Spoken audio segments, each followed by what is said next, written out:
All rise. Court is now in session. The Honorable Cheryl A. Matthews presiding. Good morning, you should see.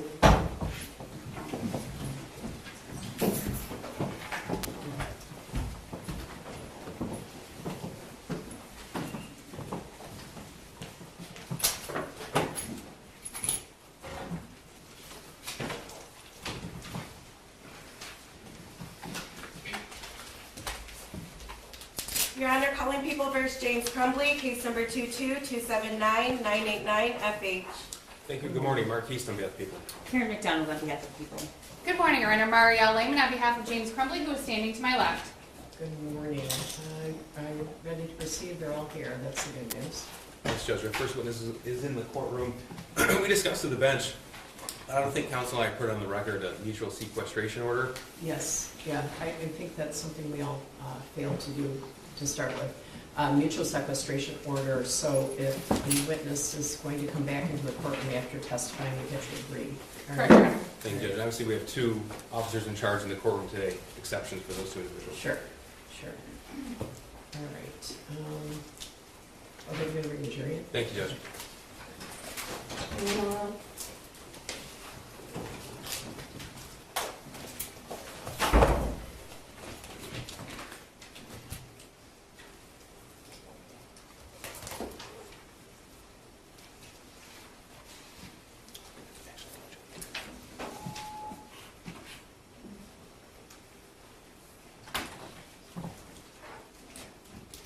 Mr. Crumbley, can you hear us? Yes, I can. Thank you.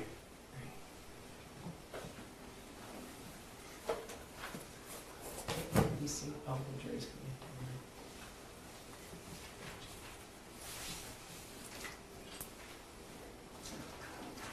Yeah, first two. in. Sure, yeah, that depends.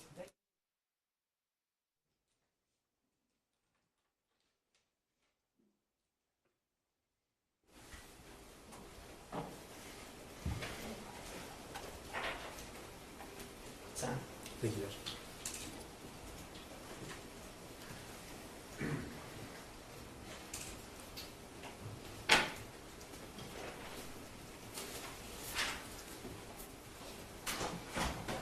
All rise for the jury.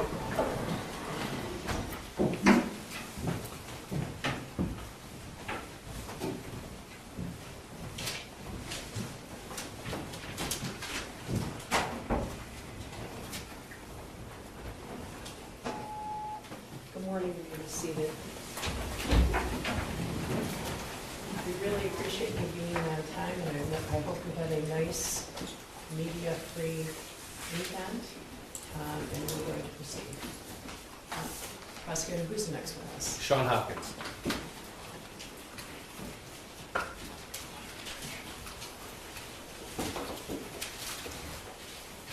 Ready for that tonight? Do you swear or affirm the testimony you're about to give is the truth to help you God? I do. Okay, please step up and have a seat. And just state your name for the record and spell your first and last name. Sean, S-H-A-W-N, Hopkins, H-O-P-K-I-N-S. Go ahead, prosecutor. Thank you. Sir, how are you? I'm here. Sir, do you work for the Oxford School District? I have been employed for the Oxford School District. I am currently on leave at this moment. Now, I'd like to direct your attention specifically to the fall of 2021. Were you working with Oxford School District at that point? Yes, I was. In what role? I was a counselor in Oxford High School. And tell us, please, what general duties are associated with that particular role? I managed a caseload of about 400 students. With that, I was in charge of scheduling for those students, preparing them for life after high school by helping them kind of look through different potential job opportunities, caring for social emotional wellness for students, and being kind of just a general person who would be consistent throughout their time in high school working with them. Okay. You said you had a caseload of about 400 students? Yes. How many students went to Oxford High School at that particular time? There were approximately 1,800 students. Divided amongst 4 counselors, there were 1,600, and then approximately 200 in an early college program as well. So in November of 2021, approximately how long had you been employed with Oxford High School? I started as an intern in 2014 and was hired full-time in fall of 2015. Okay. Tell me a little bit about your background, please. I came out of college, graduated with a degree in youth ministry, worked as a youth pastor starting in 2009, and then did that and went back to school for a master's degree in counseling. I graduated with that, actually walked in December of 2014 and started working in the high school thereafter. Okay. Now you mentioned your role included helping students transition into post-secondary either education or employment, scheduling, as well as social, emotional issues. Yes. Would one of those roles take precedence? It would ebb and flow depending on the time of year, but there was never anything that you did that was, this is the most important thing, because it was what student you were with at the time. Okay. To a senior going to college, helping them with that college application took precedence in that moment. To a student sitting in front of you with social emotional needs, that took precedence in that moment. So did you have regular check-ins with students, or was it an as-needed basis? It depended on what it was for. We did have regular meetings with students in regards to scheduling, but when it came to social emotional, that was more of an as-needed basis. Did your role as a counselor involve disciplining students? No, Okay, who took care of that? that would have been the dean or our administration, Okay. In November of 2021, who was the dean? Nick Ejak. All right.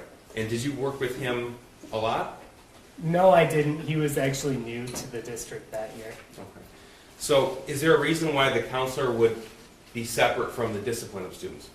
The counselor's role was to be a student advocate, to remain on the side of the student through difficult situations oftentimes, to give the student somebody that they could build that trust and rapport with, where the dean would be enforcing code of conduct. Okay. What code of conduct, what's that? The standards that are expected to be followed by students. Okay, so a rule, would that be fair? That would be a part of it, Okay. yes. Yes. Now, in the fall of 2021, was Oxford High School in person, hybrid, or remote? Oxford High School was in person. Okay. Were all students and teachers wearing face masks at that point? Yes, they were. In the fall of 2021, what sort of issues would you face with the students' social emotional health? Social emotional health was definitely on our radar in the fall of 2021.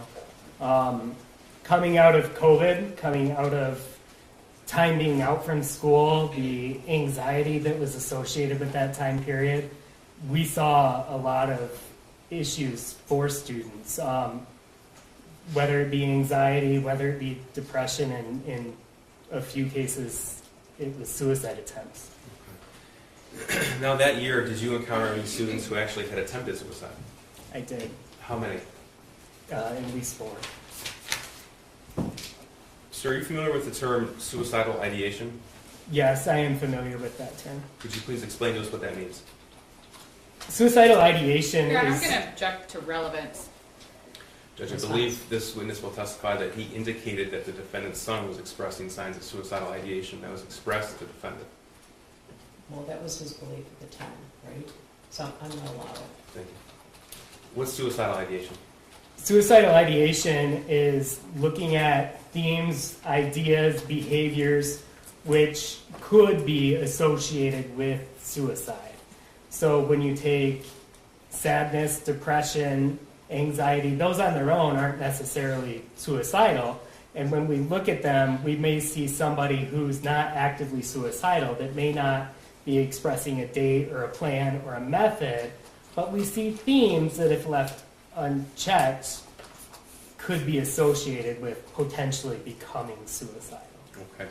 Now, as your role as a counselor at Oxford High School, as you dealt with students who were expressing suicidal ideation separate from those who actually attempted suicide, Yes, could you put a number on how many? dozens. Now, you mentioned that there were 4 counselors for a school of around 1,700, 1,800 or so. how was it that each student was assigned to a counselor? Of the students who are not in the early college program, they were divided out alphabetically amongst their counselors. Was James Crumbley's son one of the students assigned to your caseload in November 2021? Yes. Is James Crumbley in court today? Yes, he is. Could you please point to him and describe something he's wearing today? He is seated at this table wearing a suit coat with a blue tie. Your Honor, would the record reflect identification of defendant? The record would reflect the in-court identification of the defendant, James Crumbley. Sir, when is the first time that you would have interacted with James Crumbley's son? The first time that I likely interacted with him would have been scheduling during his freshman year. Okay, so for context, November of 2021, he was a sophomore, is that right? That is correct. Okay, so this would have been August or September of 2020? No. When students are in 8th grade, they're scheduled at the middle school level. I Okay. may or may not have been in his classroom because it's divided out within their 8th grade classrooms. And we don't know the students at all at that point. Okay, I would have done scheduling with him during his freshman year, approximately February of 2021. February of 21. Yes. Okay, Those meetings were done virtually and were not in depth and were only to discuss their next year's schedule. do you remember anything about that meeting if you I had it? don't remember that meeting in particular, no. Now I'm going to show you. First of all, if you recall, when is the next time that you had any interaction with the defendant's son?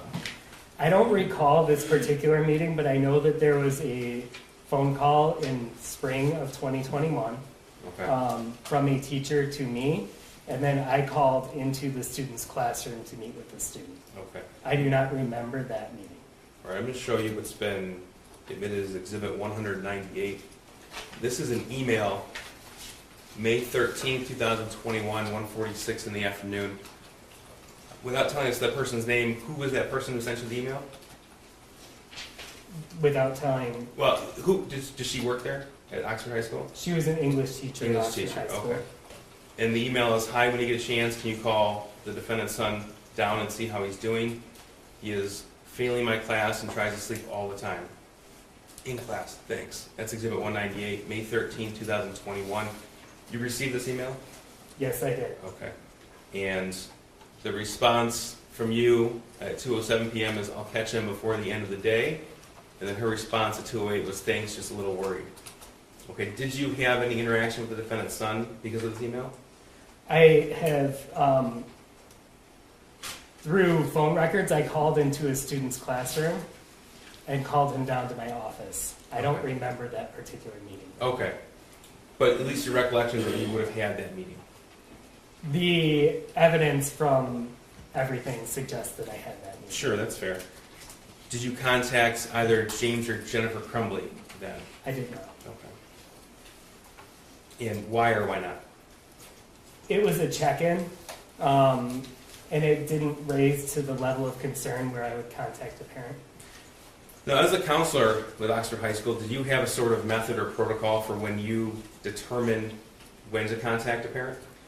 There isn't a set, there isn't always a set level of when you do it, but when something becomes repeated or when something becomes more concerning, I am going to then involve a parent.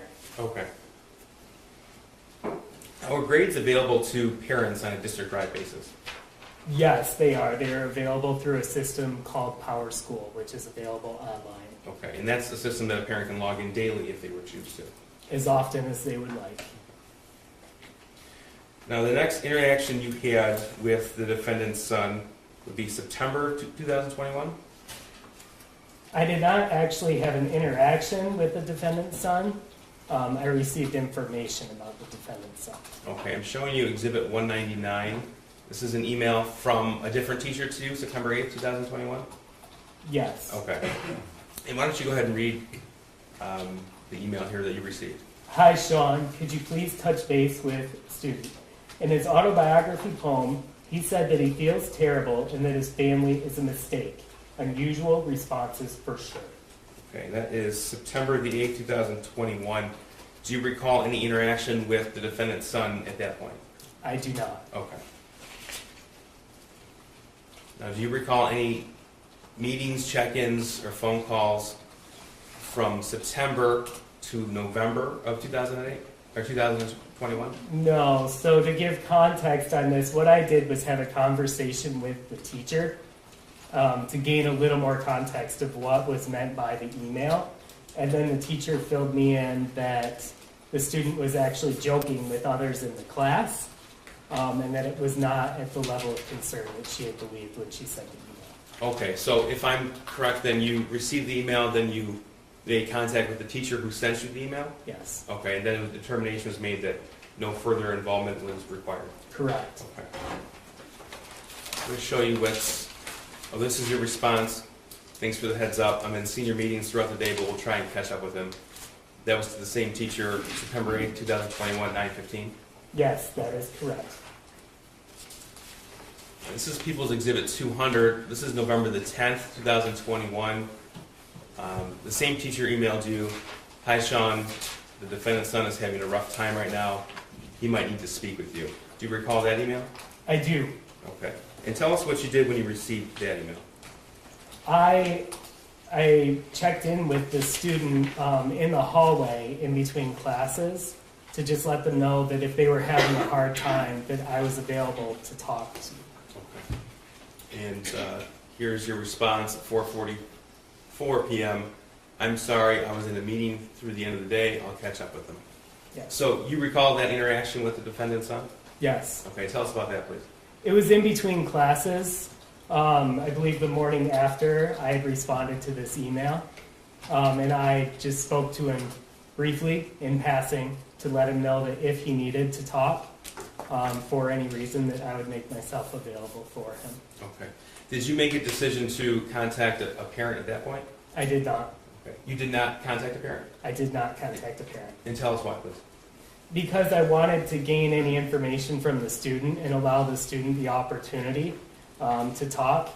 Being sad isn't unusual, but if I had no information other than the student is sad, it's not something I would call a parent over. Now, when's the next time you had any interaction with the defendant's son?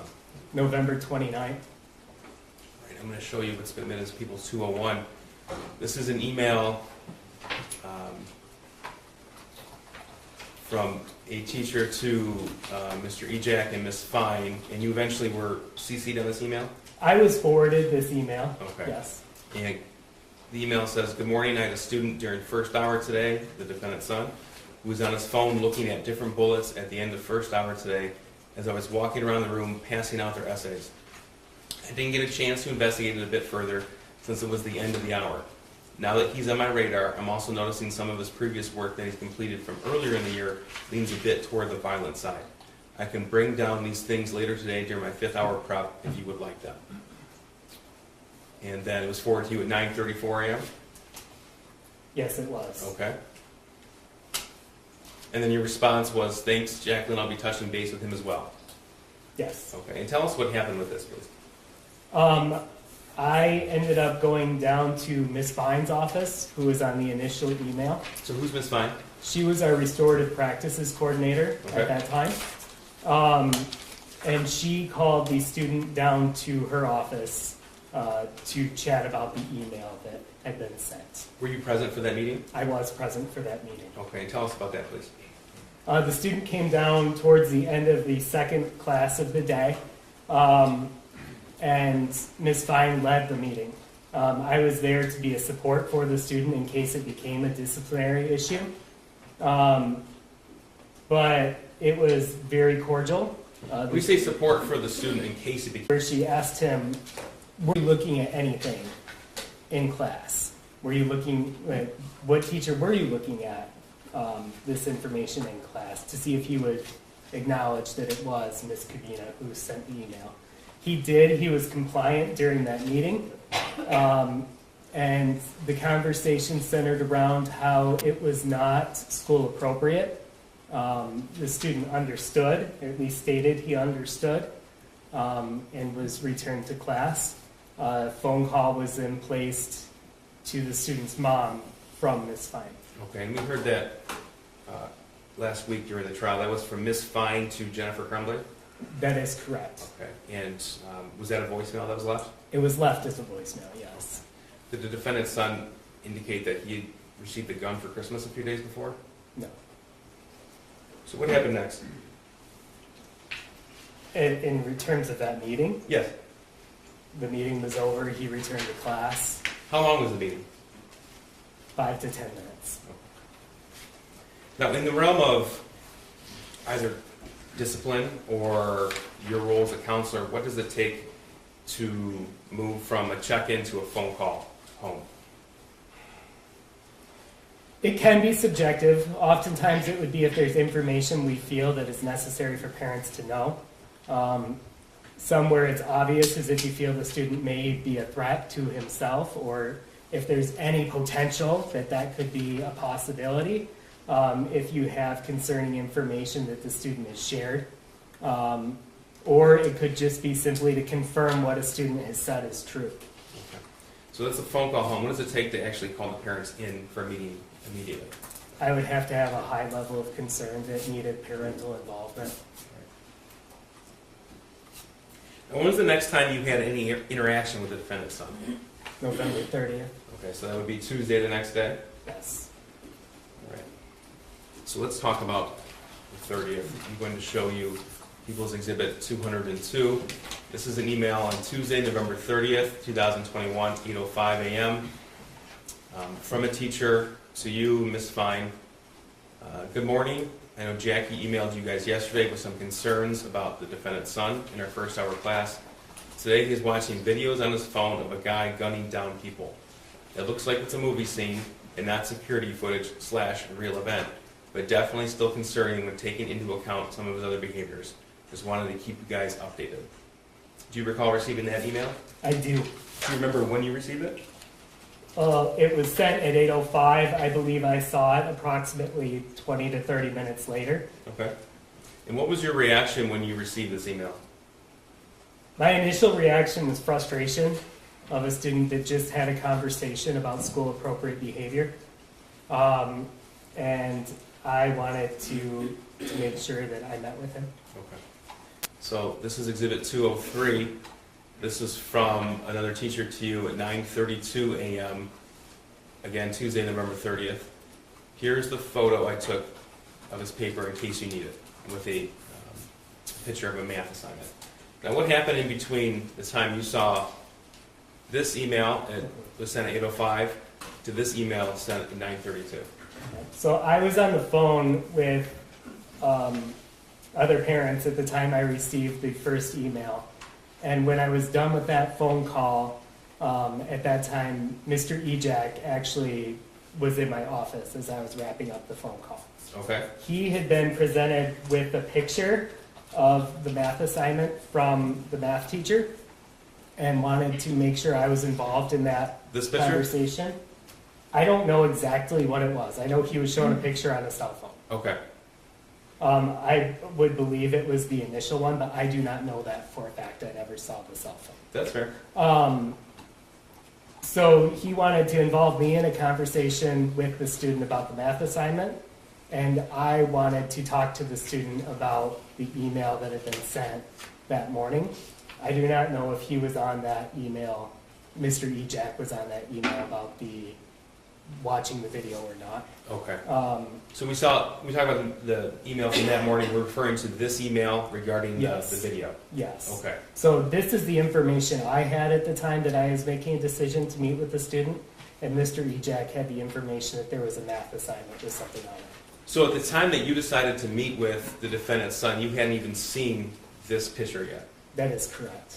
Okay. So Go ahead. when Mr. Ejak came and mentioned that there was something going on with the student, I made the decision that I was going to go to the math class and retrieve the student. It's less concerning oftentimes for a counselor to walk into a class than a dean, because I could be talking about 50 different things with the student. Okay. So it just isn't going to raise suspicion for others. So I went to the class and asked the student if he could come with me, and I grabbed the math assignment as part of it. So you grabbed the math assignment. So what's been admitted as Exhibit 128. Now, this math assignment looks different than the one that was emailed to you. Did you receive an explanation as to why? I didn't know there was a difference initially because for the first 30 minutes, all I had was the actual physical copy. And that would be this in Exhibit 128? Yes. Okay. Yes. So as I was meeting with the student in the office, I had the email about what had been sent about watching videos, and I had the copy that is currently on the screen of the math assignment. So I initially asked the student, what was it that you were watching in class? Why am I receiving an email from a teacher one day after I know you just had a conversation about what's appropriate in school and what's not? The student told me he was watching a video game on his phone. Not uncommon, also not school appropriate, especially given the context of what we had just had in the conversation. Okay. So we had a conversation about making that good choice and making wise choices. And then I grabbed the math assignment and I put it in between the student and I. So Mr. Ejak was actually in that meeting as well. He sat kind of off to my right. The student was across from me, across from my desk. And I asked him, okay, so we can talk about, making good choices in the classroom, but let's talk about this. And I put the assignment in between us.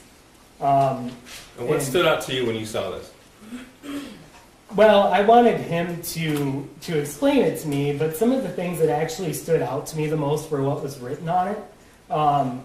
Because I read something like, the thoughts won't stop, and I could read help me underneath it being crossed out.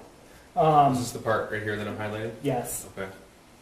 I read harmless act. I saw what looked like one body, and my initial concern was that this student's drawing some things that lead me to think he might hurt himself. Okay.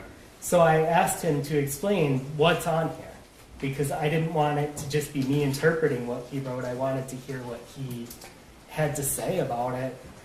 And he told me initially that it was a video game, that he liked drawing video game characters, liked that area of entertainment, and that he wanted to go into video game design.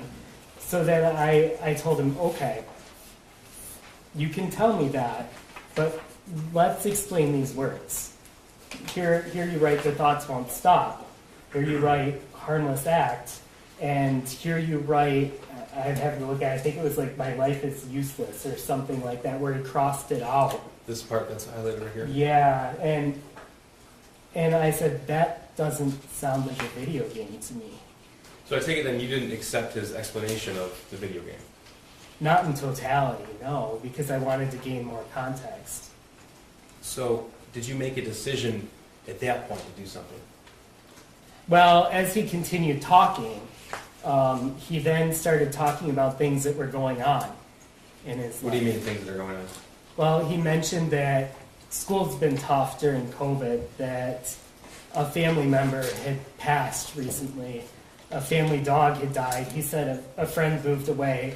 And as he was talking, I just kept hearing all these themes of sadness. What was his demeanor like? Appropriately sad. It matched what he was saying. Okay.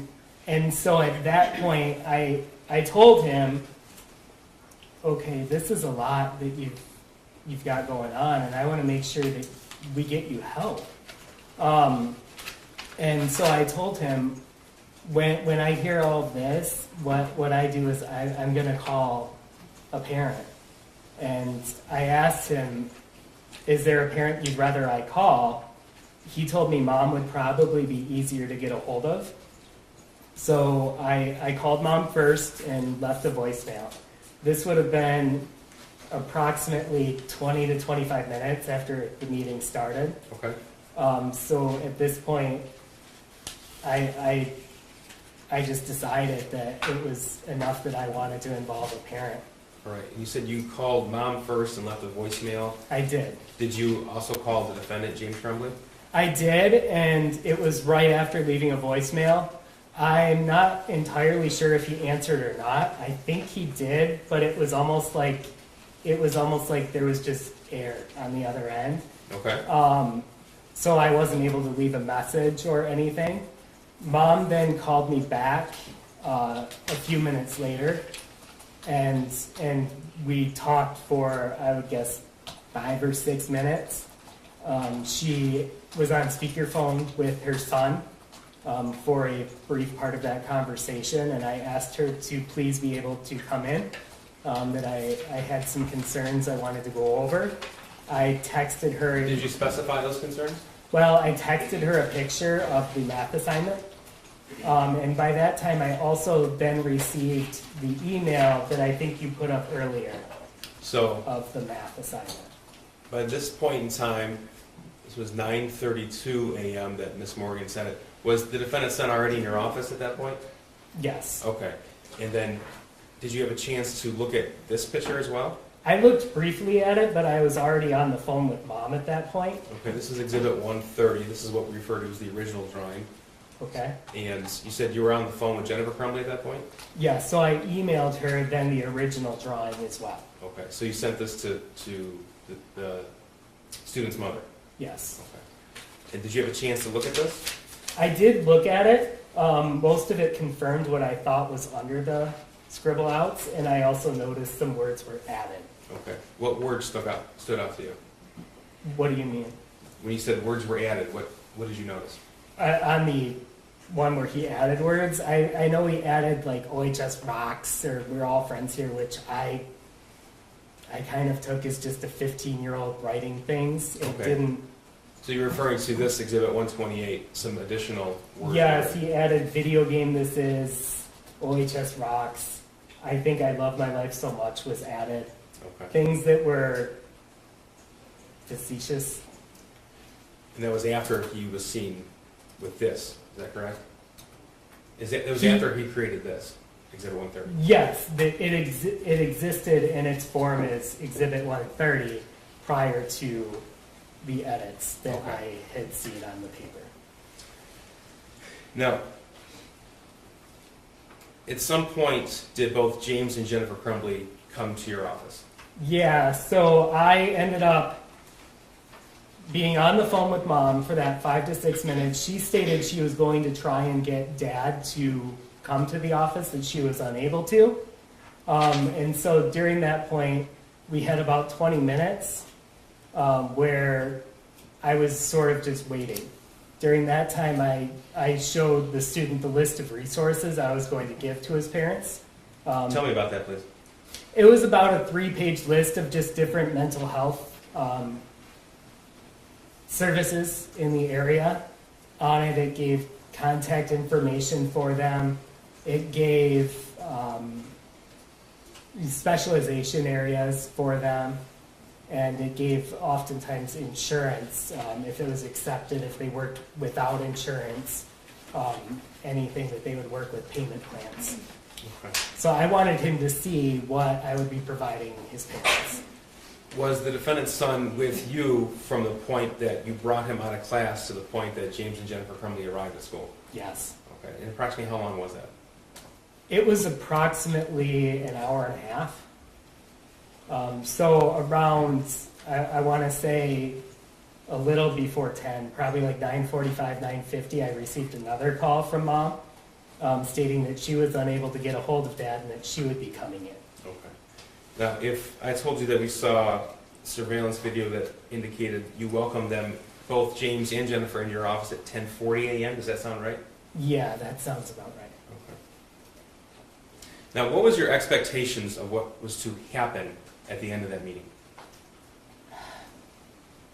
My hope was that they were going to take him and either take him to get help or even just to take him to let's have a good day. Let's have a day where we just spend time with you, where we are with you. To take him out of school? Yeah. Did you believe that he could be left alone at that point? I didn't want him left alone. I didn't want to make that decision that he was okay to be left alone. So that's why I stayed with him for as long as I did, until I had parents there. Did you express to the student or his parents that you identified suicidal ideation? Yes, I said that the student, when I asked the student if he had a plan, if he was a threat to himself or others, the student said, his words were something to the effect of, I can see why this looks bad, I'm not going to do anything. So I had all this information, but the student was saying he wasn't going to be doing anything. So when the parents came in, I went over all of the things I had seen over my time with the student. That he expressed the sadness over a dog passing. He expressed that COVID has been hard, that a family member passed, that a friend left. He expressed an argument the night before with parents. Did he tell you details about the argument? No. Did he tell you that he received the gun a few days ago? No. Tell us about the meeting when James and Jennifer arrived. It was initially odd to me that they were both there because I wasn't expecting that. But not to the point where I asked anything about it, just it was unexpected. Both parents followed me back to my office. The student, that was the one time he was in there by himself, was when I went out to greet the parents and brought them back. The student and his dad sat across from me, and mom sat in a chair kind of diagonal from me. And Mr. Ejak had left once we had confirmed parents were coming, and he returned for that portion of the meeting. So really, I felt like parents were confirming what I had said without giving additional information. Hang on, let me ask you about that. You say confirming without giving additional information. I want to make sure I understand what you mean by that. So first of all, you've had these kind of meetings with parents in the past? I have. Okay. When you say confirming, is that something that would typically happen in these meetings? It could, but oftentimes you may gain additional information. As you know, as a school employee, I had 90 minutes. Okay. He's 15 years old. So did James or Jennifer give you any additional information? No. So tell me what you did and what was said. So to start off the meeting, I asked mom if she had received the phone call from the previous day and that those events were true. She said yes. I talked about how the student had expressed these different areas of sadness, that his dog had passed, yes. Family member had passed, yep. Friends left. And all of those were just confirmed. Were there any details about the circumstances of the friend leaving and the impact on their son? I didn't know any details about it. No. They didn't share any with you? No, I'm sorry. I interrupted again. Go ahead. it's okay. So a lot of it was, I felt like I was bringing information and they knew it, but I wasn't gaining information. So at that point, I know I handed mom the list of resources and said I'd like him to get support outside of here. I'd like him to get help and have somebody that he can talk to. And mom made mention that they would, but they couldn't right away. So I told mom that I wanted him to get help as soon as possible, today if possible, and was told that wasn't possible. Okay. Told by James, Jennifer, or both? By Jennifer. Okay. James at that time, to my memory, was talking with his son. Do you recall what he said? I remember it, yes. He was looking at the math assignment with his son. When you say math assignment, are we talking about It's this one? the hard copy. So we're referring to this, Exhibit 128? Yes. Okay. And he was talking to his son and mentioned that, you have people you can talk to. You can talk to your counselor, you have your journal, we talk. And it felt appropriate at that time, but At that point, did he share any details about anything you had discussed? I don't recall any additional details, no. But my concern at that point was that there wasn't any action happening. When his wife said that they can't, did he protest that? No. So you said you had a concern that no action was happening, so what did you decide to do? Well, I told them that with getting help, I said I wanted to see movement on within 48 hours, and that I'd be following up. So if the shooting didn't occur, what was your plan? I was going to meet with the student the next morning and see if they had had conversations about it, if they had made some plans to move towards some sort of therapy. And if that didn't occur, what were you going to do? I was going to call Child Protective Services. Now, generally speaking, within Oxford High School, is it preferred to send the student home when an issue arises, or keep the student at school? I'm not sure I understand what you mean with that. So you didn't call the police, As a counselor, I can't send a student home Okay. anyway. but you didn't want him to be alone. I didn't want him to be alone. So in this context, my thought was when parents were saying they had to return to work, I wanted to make sure the student was with people, because my concern was him, was his well-being and his ability to be safe and cared for. Did James Crumbley elaborate at all on the fight they had the night before? No. Now, how long did tell us how the meeting ended. Jennifer asked if they were done, which felt abrupt. And during that time, the student had also expressed interest. He wanted to go back to class. I asked Mr. Ejak if there was any, like from a discipline standpoint, is there anything you need to do? Is there any reason he can't go to class? And I was told no. So I wrote him a pass to return to his end of his third hour. Okay. When Jennifer asked, "Are we done here?" did James protest at all? No. So tell us what happened as you wrote the student a pass. I told the student that I cared about him and wanted him to know that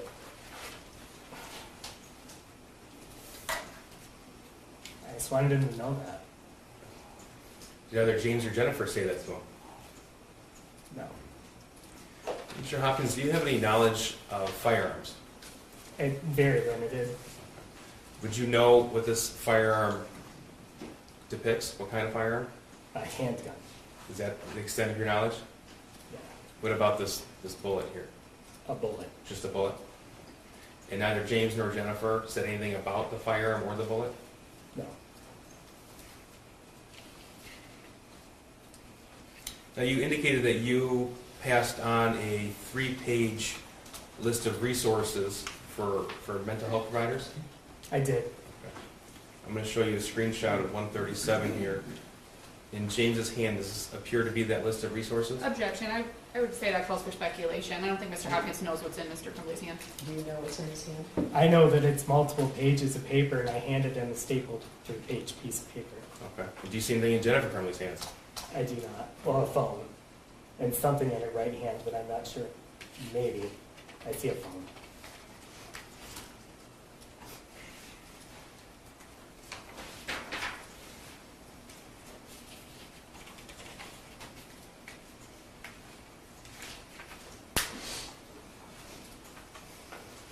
Now, in your years as a high school counselor, how many times have you had to call a parent in and tell either mom or dad or guardian that you identified suicidal ideation in their child?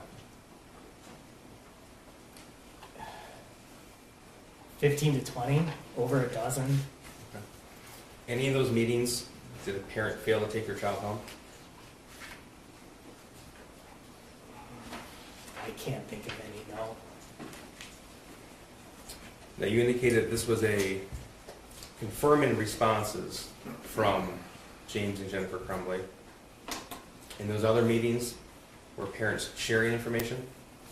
Oftentimes, yes. Oftentimes parents would come in and want to paint a more complete picture of their student, of their situation. Oftentimes, all the time, I feel parents know their kids better than I do.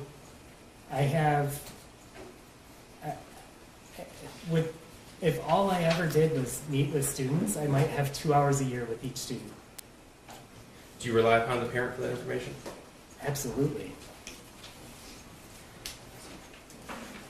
I've nothing further. Thank you, Judge. Ross? Yes, Your Honor, thank you. Good morning, Mr. Hopkins. Good morning.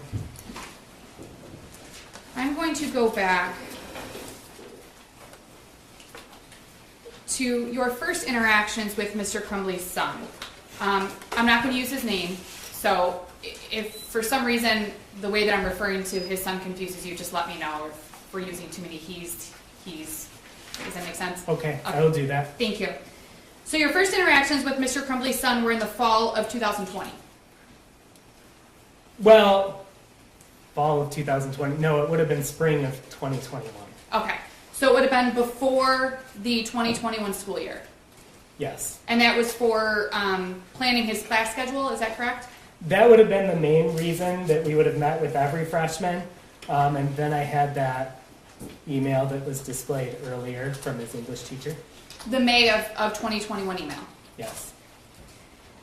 And after that May of 2021 email, you didn't specifically recall having a meeting with Mr. Crumbley's son. I don't have memory of that meeting, no. In fact, you went back and reviewed your records and determined that there appears to have been a phone call. That you called him down to your office? I called into his class and called him down to my office. Okay. But you don't remember ever meeting with him? I don't remember the meeting. You did not contact Mr. Crumbley or his wife after that May of 2021 email? That is correct. So other than discussing Mr. Crumbley's son's class schedule with him, and then maybe meeting with him in May of 2021 about that email, you don't recall any additional interactions with Mr. Crumbley's son before November 10th of 2021?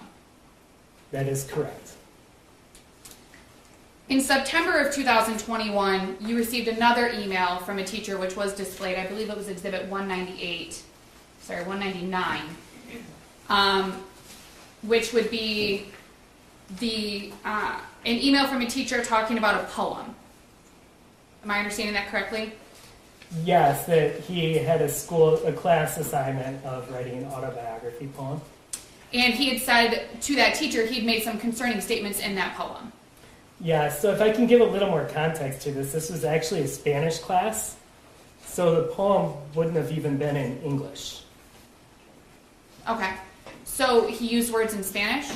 That is my understanding after talking to the teacher. And the Spanish teacher had concerns about the Spanish words that he used? That is my understanding based on the email. I also followed up with the teacher and gained further context about it. Right. And as a result of gaining further context, you were not concerned? Because the teacher lowered the level of concern for me, yes. So even though your response that you were going to catch up with Mr. Crumbley's son, even though that's in the email, you didn't actually meet with him because you had the conversation with the teacher? That is correct. Again, you didn't notify James Crumbley or his wife about the teacher's concern in September of 2021? No, I did not. And you didn't forward them the email? No. And that was because in your mind, based on the information that you had, there was nothing to be concerned about? Well, I just gained further context from the teacher and made the decision based off of that information. And had no concerns? I think that you're putting those words in to make it a little more extreme, but what I would say is I gained context and made a decision based off of that. And if you had been concerned, if you had had sufficient concern, you would have reached out to Mr. Crumbley or his wife? If it had raised the level of concern where I felt I needed to, I would have, yes. So then on November 10th of 2021, you received another email from a different teacher? From the same teacher.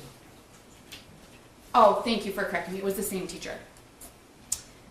She asked you to check in with Mr. Crumbley's son on November 10th. She said he might need to speak with you. And she said that she believed he was having a hard time. She said he's having a rough time right now. He might need to speak with you. The next day, you responded and indicated that you would check in with him. Later that evening, after the school day was over, I responded, I believe. So you obviously couldn't have met with him that day because the school day was over, correct? She sent the email at the end of the school day, and I responded approximately 2 hours after the end of the school day. So you couldn't have met with him that day because the school day was over. Is that fair? He would not have been there. So you would have met with him the next day. Yes. And do you believe that you did meet with him on November 11th? Yes. You spoke with him in the hallway. Yes, I caught him in between classes. You simply told him that you were available if he needed to talk. Yes. There was no further discussion with him at that time. No, because the way the email was written was that he might need to speak with you. So I just wanted to let him know that there was an opening if he wanted to speak with me. And having a rough time, like the teacher indicated in her email on November 10th, having a rough time isn't necessarily something that raises red flags. Is that fair? I didn't have any other context as to what was going on, and I just wanted to offer a chance for the student to speak if he needed to do so. And his response, if you recall, was something along the lines of, okay, thanks, okay. And I'm not asking you to quote him because I don't know if you remember, but it was not an uncommon response. Does that make sense? Yeah, it was a normal response given the situation. You did not email James Crumbley or his wife about that November 10th email, correct? I did not email them, no. Or the November 11th brief meeting with their son. Correct. You did not forward that email to Mr. Crumbley or his wife. I did not. So then the next interaction that you had with Mr. Crumbley's son was on November 29th of 2021, and that was a Monday, if you recall? Yes, that would have been a Monday. You were forwarded another email that was sent to Nicholas Ejak and Pamela Fine. Is that correct? Yes, I was. And this is the third email you've received from a teacher since this school year began, if you recall. Yes, it would have been. September of 21, November 10th of 2021, and now November 29th of 2021. The email advised that Mr. Crumbley's son was looking at bullets on his phone at the end of class. Could I see the email? Yes. Exhibit 201. This is just the forward, so it doesn't have the actual email in it. You were advised that that was the concern, was that Mr. Crumbley's son was looking at bullets on his phone. I believe that to be true, but this email you have on the screen isn't the one that says that. Correct. The email doesn't say it, but you were aware that that's why the teacher was concerned, Could and I that's why see the that teacher was email? emailing. I don't know if that's in the email. That email was displayed earlier, I think. It was sent to Mr. Ejak and Ms. Fine. That was the one. It's at Unless the bottom. oh, there we There go. it is. Thank There you. we go. Thank you. Yes, so this is the email I was forwarded. And it just was at the end of the hour. The teacher didn't get a chance to really find out what was going on, but it just glanced at it and had seen that. And I'll leave that up in case you need to look at it. Thank you. So you were aware that on November 29th of 2021, at the time you received this forwarded email, that Mr. Crumbley's son was looking at bullets on his phone in class. Yes, after reading this email, I was aware. At some point, well, let me go in order. Shortly after this email, you then met with Mr. Crumbley's son and Pamela Fine. Yes. And you met in your office or Ms. Fine's office? It was in Ms. Fine's office. And you were there just as support, but Ms. Fine did most of the talking. Is that fair? Yes, I would say that was fair. And Ms. Fine talked to Mr. Crumbley's son about looking at bullets on his phone? She did. She actually asked him to describe why would a teacher be contacting me right now. And the student was forthcoming in what had happened in class. He was forthcoming. He was honest, to your knowledge, To our right? knowledge, he shared what we had in the email. He told you what class he was in looking at bullets. He said he was looking at bullets, and he even explained why he was looking at bullets, if you recall. He said that he and mom had been at the shooting range over the weekend and he was researching what they had done. And if you recall, Ms. Fine acknowledged that what Mr. Crumbley's son was doing may not have been appropriate, but there really didn't seem a lot of concern. Would you agree with that? Well, the concern was that it wasn't appropriate, and that the concern was then expressed by placing a phone call home. So the concern was the appropriateness of the behavior in class. Yes. And at that point, a voicemail was left for Jennifer Crumbley. Yes. You said that, if you recall, Mr. Crumbley's son was understanding during the meeting. He didn't fight with you about it. He listened, and eventually he went back to class. Yes, I would agree with that. Later in the day, you received an email from the same teacher who expressed that some of Mr. Crumbley's son's prior work may have been a little violent. No, that was in the same email.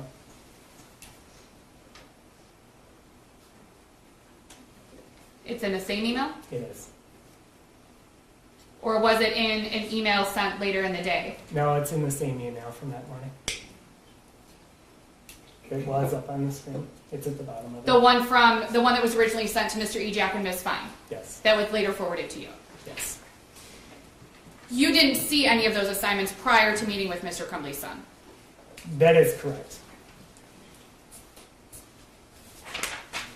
If you had seen those assignments, it probably wouldn't have changed your approach to the meeting, correct? Because the approach was really more about the appropriateness of the behavior. Is that fair? mean, it's a hypothetical of what we would have done. We acted on the information we had. And the information that you had was that he was looking at bullets in class. Yes.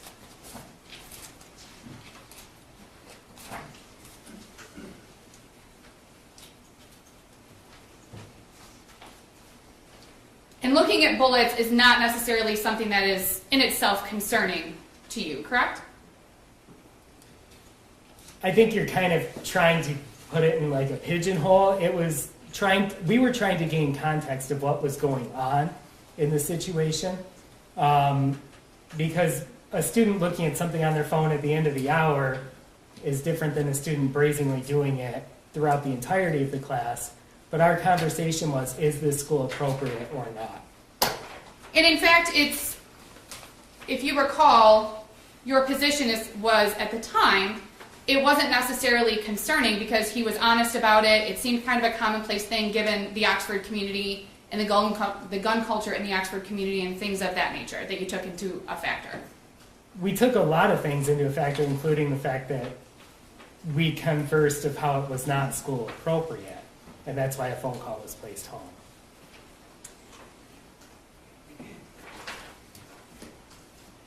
As I just indicated, the Oxford area was and may still be a hunting community if you know. Okay? I'm asking. People hunt who live at Oxford. In 2021, you would classify it as a hunting community. I would say that there are people who are hunting, yes. Activities with guns were a common hobby in 2021, if you know. I mean, there were people who had guns as a hobby, yes. It was common for students to be interested in guns I'm sure there are students who are interested in guns. and to go to the shooting range. Yes, students would go to the shooting range. Yes, I'm just going to object to make sure that the witness is speaking with personal knowledge. It appears counsel's asking him to give general speculation. Well, if he knows, if you know, you're not familiar with guns yourself, it sounds like, so just if you know. Okay. Students going to the shooting range isn't viewed as unusual or concerning in and of itself. Is that correct? I think that you've got to have context with all of these. Right, and I'm just asking, in and of itself, a student going to the gun range, the shooting range, is not concerning in and of itself. It depends on the context. Because the student weightlifting is not concerning in and of itself unless they're doing it inappropriately, right? So you're taking something that's a broad statement that can have a wide context. And on November 29th of 2021, Mr. Crumbley's son told you and Ms. Fine that he'd gone to the shooting range with his mom the weekend before. Correct. That in itself is not concerning to you. He did it in a way that was appropriate.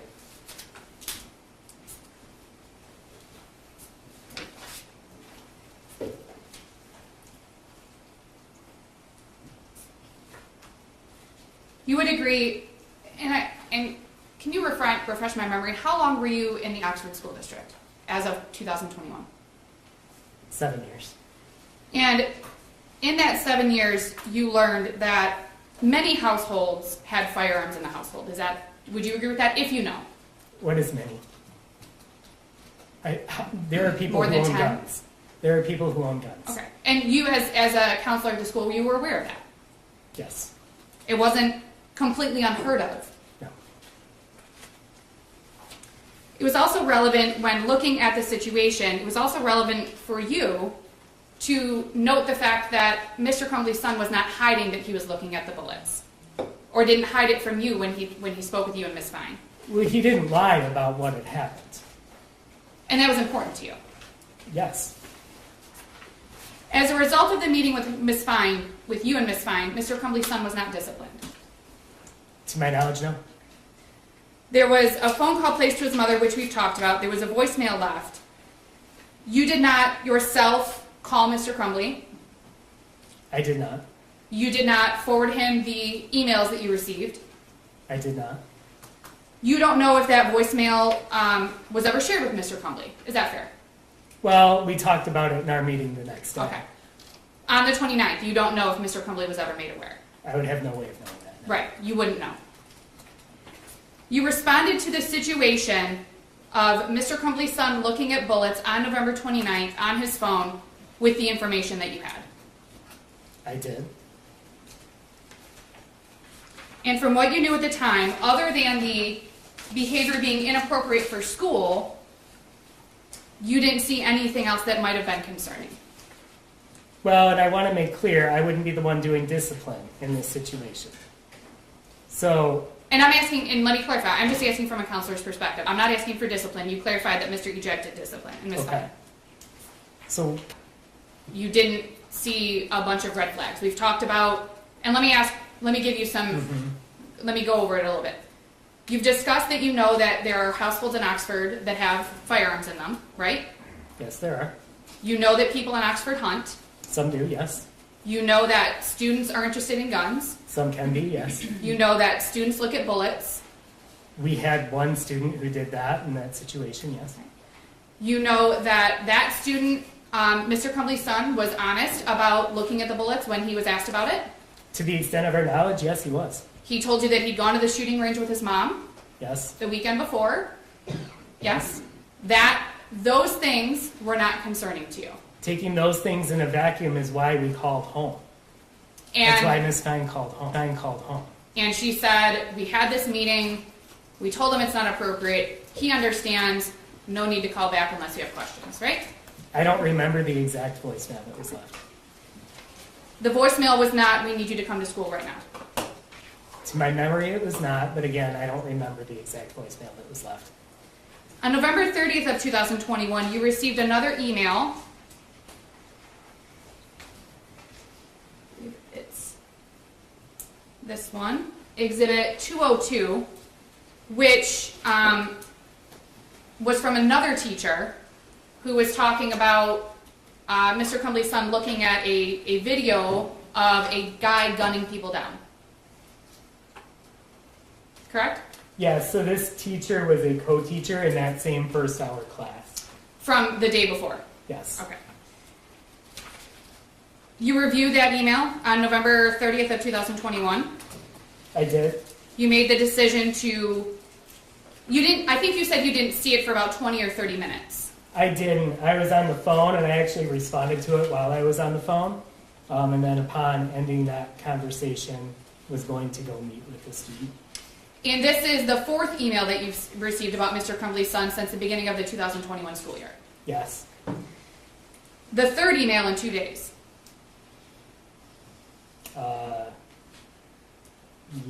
Is it?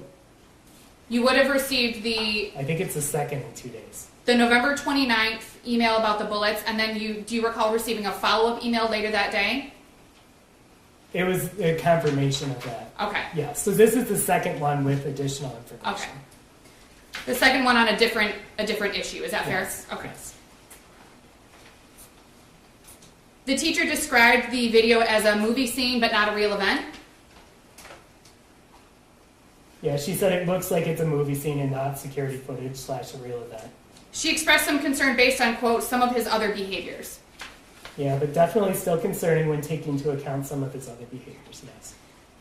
You did not forward this email to Mr. Crumbley after you received it. Well, no, but over an hour later, I called him into the school. Right. And you decided after receiving this email that you were going to meet with Mr. Crumbley's son. Yes. Approximately an hour after receiving this email, Mr. Ejak advised you of another report made by a teacher about Mr. Crumbley's son.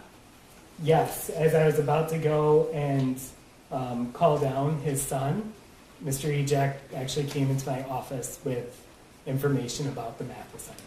And that there were some concerning comments and markings on the math assignment. I didn't have any context about the math assignment. I just knew there was something about it. At that point, you hadn't seen it. You were just I going had. off of what you were being told. Is that fair? That is fair. Okay.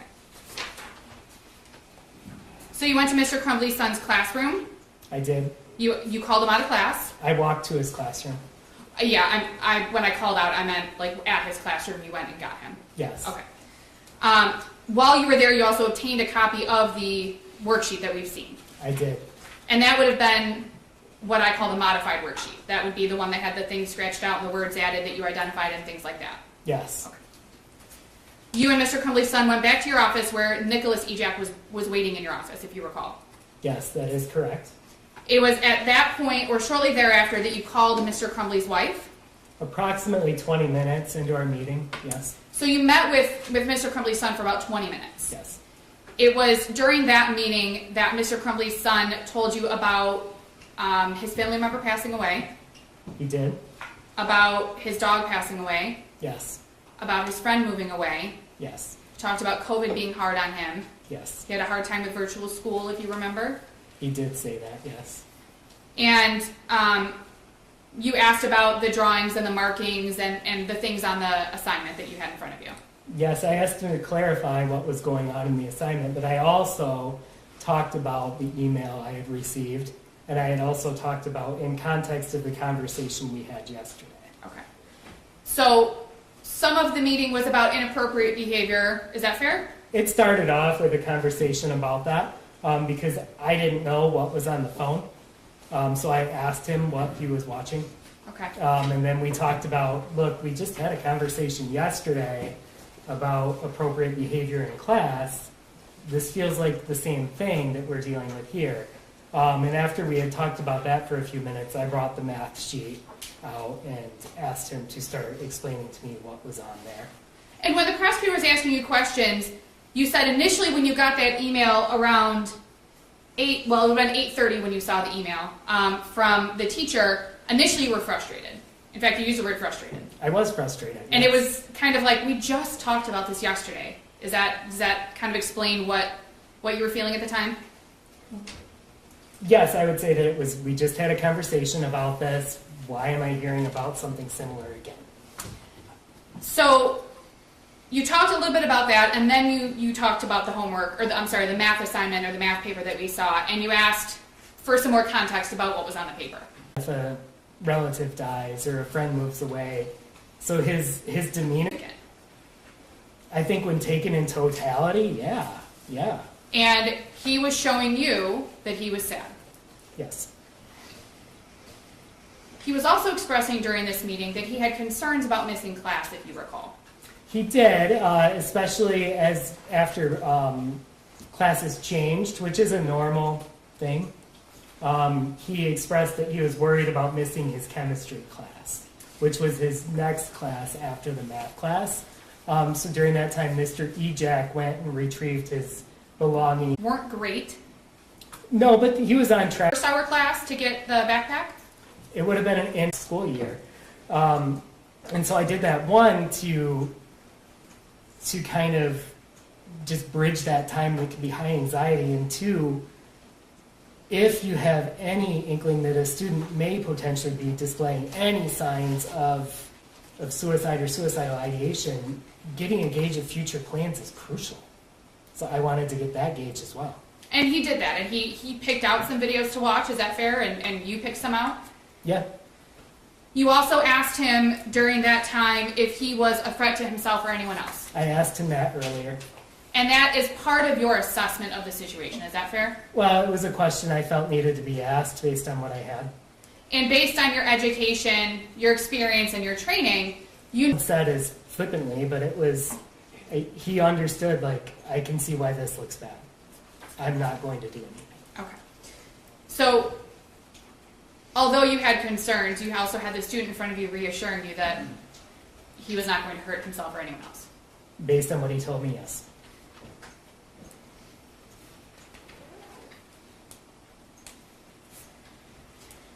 Mr. Crumbley and his wife arrived at approximately 10:30. I think that there's a thing with Mr. Crumbley's son. He left once we had confirmed that parents were coming. Mr. Ejak comes back in. When Mr. Crumbley and his wife walk in, I just want to lay the room out a little bit. So there's your desk. You're on one side. On the other side was Mr. Crumbley's son. Yes, There was a second chair in front of your desk.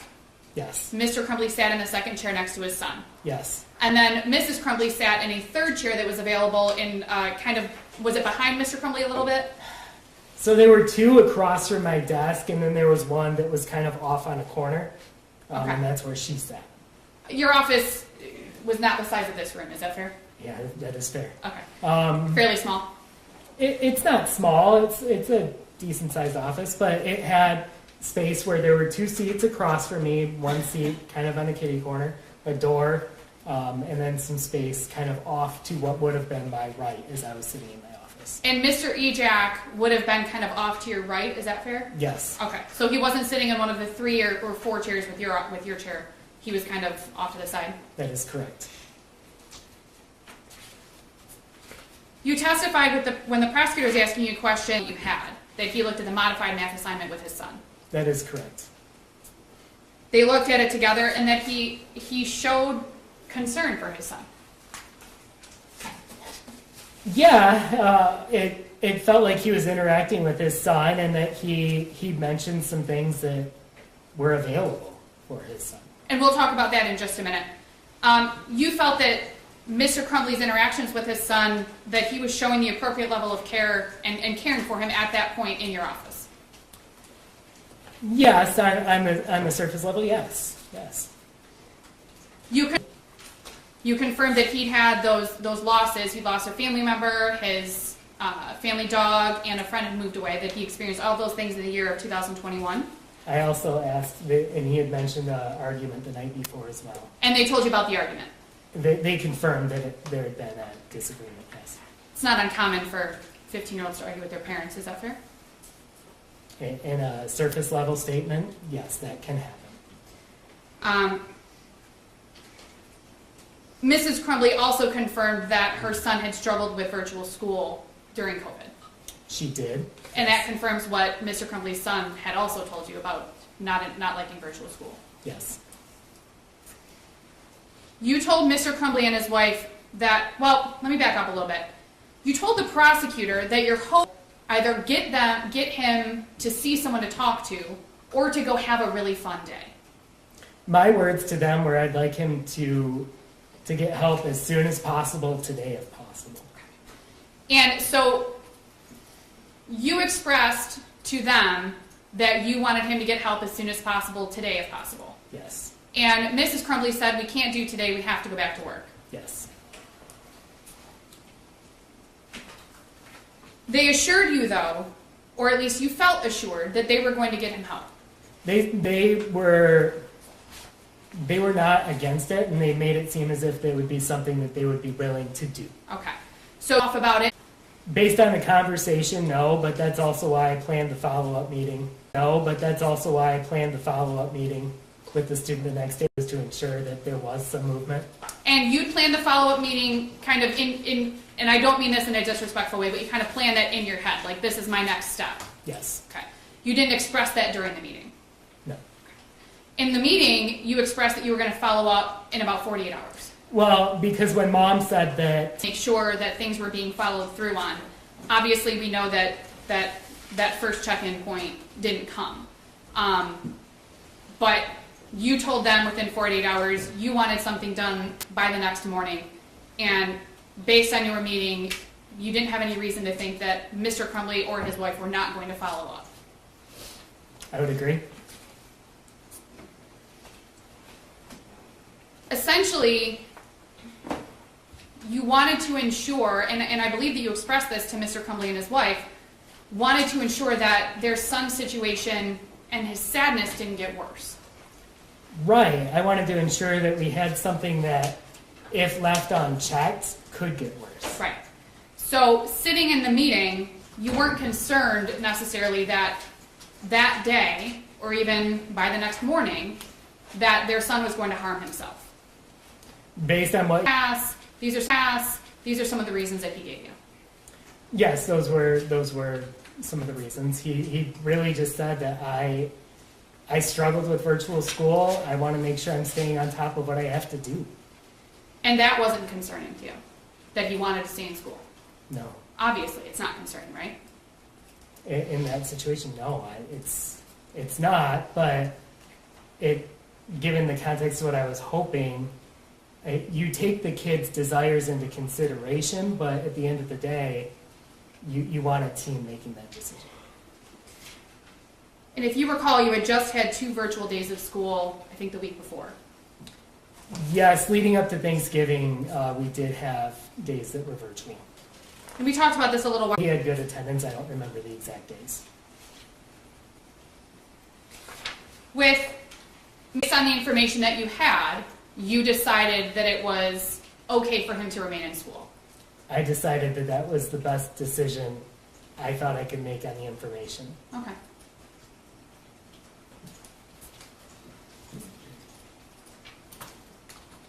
Based on that meeting, Mr. Crumbley's son, to your knowledge, was not contemplating suicide. You said that he had suicidal ideations, but that's different than being actively suicidal. It is. The student stated that he was not actively suicidal. You knew that he had been to the gun range with his mom the weekend prior. Yes. You knew at a minimum that he had access to a firearm the weekend before because he went to the gun range. I knew that he had been to a gun range and had used a firearm at a gun range, yes. You did not ask him on November 30th of 2021 if he had access to a firearm. I did not. You had no reason to look into whether or not he had access to a firearm. Would you agree with that? Based on the information that you had.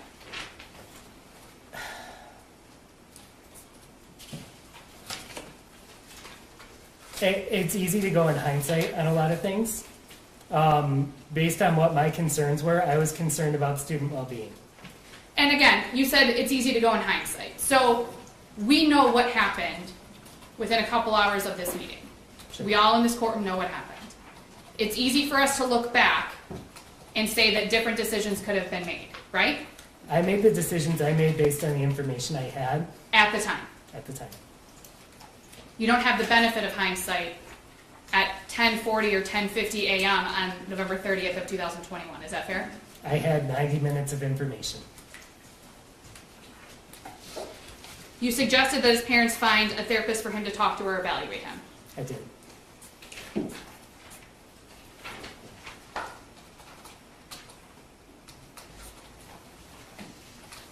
You have had experience with parents who have refused to provide mental health treatment to their child. Is that accurate? Do you recall that?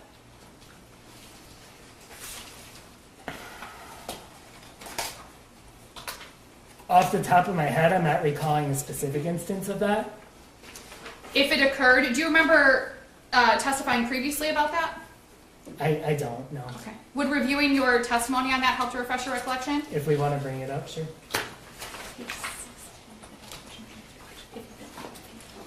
May I approach, Your Honor? Sure. Thank you. If you'd like to read the highlighted portions, Mr. Hopkins, thank you. You can just read that to yourself and let us know if it refreshes your recollection, all right? Thank you, Your Honor.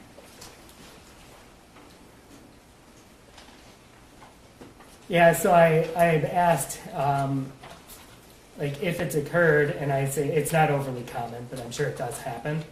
But I'm giving a for instance of what we would do in that type of situation if it were to happen. May I approach, Your Honor? Sure. Thank you. So reviewing, based on what you just said, reviewing the transcript has helped to refresh your recollection. Well, what I'm stating in the transcript is in a situation where that could happen, that what we would do is involve CPS and make sure that the student is receiving ordinary care.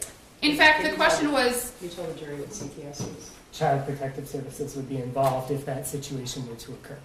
in fact, the question was, thank you, okay. Had you ever dealt with a kid at school who you felt needed psychiatric care and yet the parents didn't provide it in some fashion or another?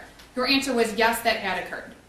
And then I go on to explain what would happen in that type of situation. Right. You said it's not overly common. It does happen. If it did happen, this is what we would do. Correct?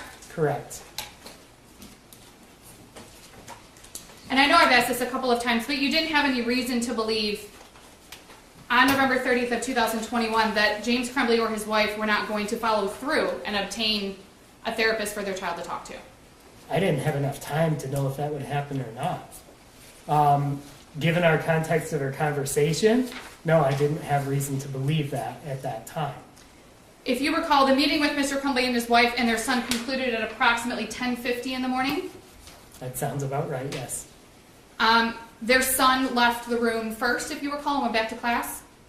Yes, The shooting occurred began at approximately 12:51 p.m. that day. it did.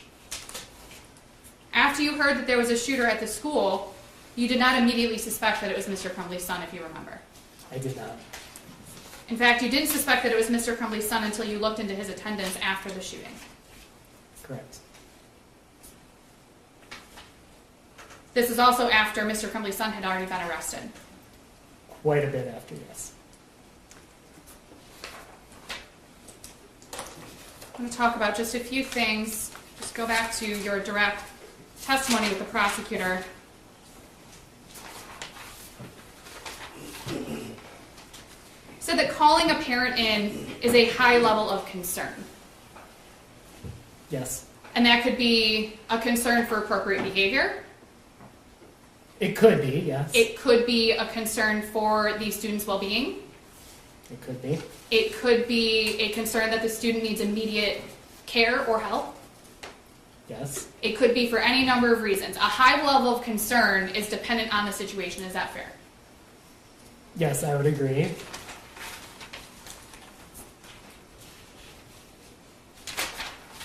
You're concerned with going to Mr. Crumbley's son's class on November 30th of 2021 is you specifically mentioned that you went because it doesn't basically raise concern or red flags if a counselor goes down to get a student out of class. Yes, that is true. And I had very little information at that point as to what was going on. So I wanted to make sure to do it. And I knew that the dean wanted me involved in a conversation. So I knew that student support was at least a potential plan at that point. When you were discussing, you said that you told Mr. Crumbley's son while you were meeting with him before his parents got there that you wanted his parents to get him help. Do you remember discussing that with the prosecution? I do. At that time, Mr. Crumbley's son didn't say, thank goodness, I've been begging my parents for help and they haven't given it to me. I'm not sure many students would. He didn't say, I'm glad you're going to ask them because I've asked them and they didn't listen.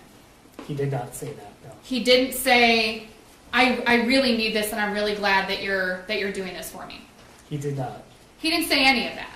No, which also would not be, it's not uncommon for students to not have a big response to something like that. If he had said any of those things, obviously your reaction would be different when Mr. Crumbley and his wife got to the school. It would be different information that I did not have, yes.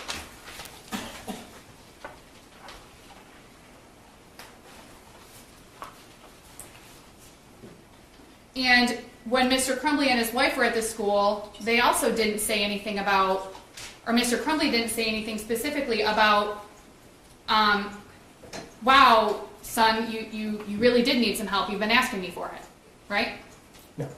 The discussion was simply looking at the math assignment, the modified math assignment, and then Mr. Crumbley expressing to his son, you know you have people to talk to, right? That was a piece of it over the 10 minutes, yes. That they've talked. Mr. Crumbley and his son have Yep, spoken. he did say that they talk. When discussing the impact of Mr. Crumbley's son's friend leaving, you don't know that Mr. Crumbley's son had ever expressed how significant that impact was on him. Is that fair? Until sitting in your office. I had very little context, even when he was in my office, over what that was. All I knew was that a friend had left recently and moved, and that was hard. You indicated on your direct testimony with Mr. Keese that Mr. Crumbley mentioned you have people you can talk to, we talk, and then mentioned something. Your testimony was that his son mentioned something about a journal, or I'm sorry, that Mr. Crumbley mentioned something about a journal. Mr. Crumbley's statement to my recollection was, you have your counselor, you have your journal, we talk.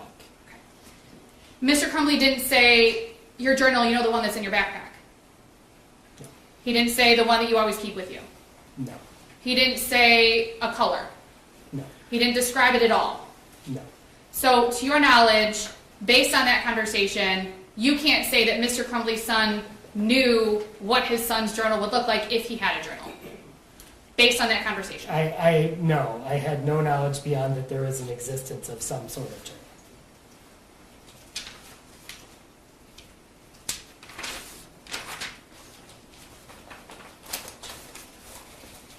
One moment, Your Honor. Sure.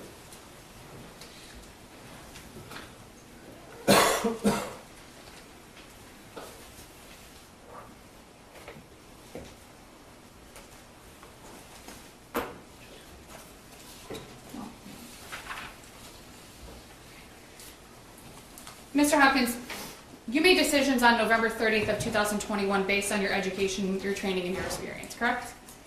That was a piece of it. Also based on the information that you had in front of you, That was a majority of it. which included 4 emails from teachers in approximately 2 months regarding Mr. Crumbley's son. That was You a did not believe that Mr. Crumbley's son was an immediate danger to himself. That would be important to you in these kinds of meetings. yes, it was. Okay. Now, did James' son actually send him a screenshot of a 9mm for sale a few weeks before the meeting? No, Did James Crumbley tell you that his son actually obtained a 9mm just 4 days before this meeting? no, Did James Crumbley tell you that the 9mm he obtained looked identical to the 9mm that he drew right here on this picture? no, Did James Crumbley tell you that he worked for DoorDash, he hadn't begun work that day, and he could have taken his son home? no, Did he tell you that when his son was talking about his friend leaving, it was actually his only friend? no, So you took what you learned from the defendant's son, you described those losses he felt as significant, I did. and that's without knowing all of that information? Yes, You mentioned that you would hope that a decision about a student would be made by a team. I did. Who's on the team?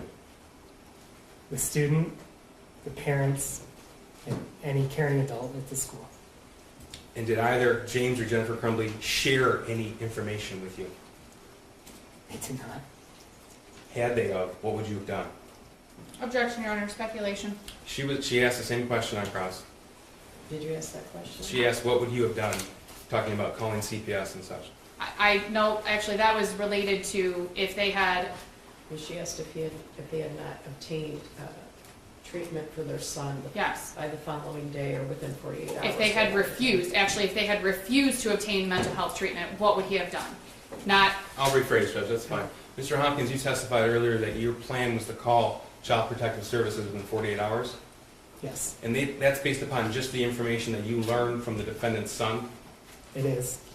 Would this meeting have ended differently had you known all the other information that we just went through? objection, Your Honor, speculation.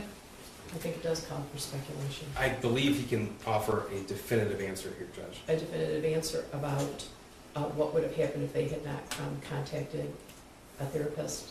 Is that what you mean? No, Your Honor, he's asking about a definitive answer for what Mr. Hopkins would have done if there had been additional information. And Your Honor, can we approach, can we approach, please? Okay, can you turn off your audio?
asking?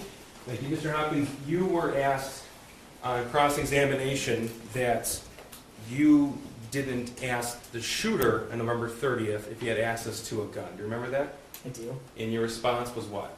I did not. Okay, and did you have reason to ask him about that? At that time, I didn't feel I did. And you were asked about the shooter's recitation of what happened at the shooting range with his mother. Are you stating I asked that? No, you were asked that. Oh, by cross. Okay, so you learned on November the 29th and November the 30th that the defendant's son went to a shooting range with his mother that prior weekend. I did. Did James Crumbley tell you that the shooter actually shot his new gun? No. Thank you. I have nothing further. You can step down and get excused. You guys need a break? Thank you, Judge. All right, so about a 10-minute break. All rise for the jury.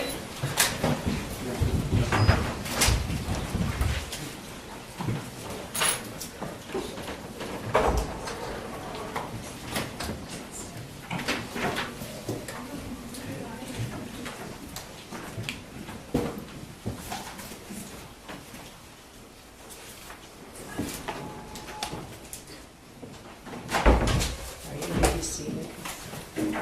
Who's the next one? I'm going to find out right now, Judge.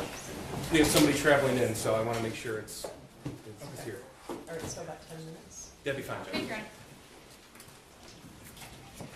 If you could all just remain seated, please.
Your Honor, calling people, case number 22279989 FH. Thank you, Marquise, on behalf of people. Karen McDonald on behalf of the people. Good morning, Your Honor. Mario Lehman on behalf of Mr. Crumbley, who is standing to my left. Ready for the jury? Yes, Your Honor. Judge.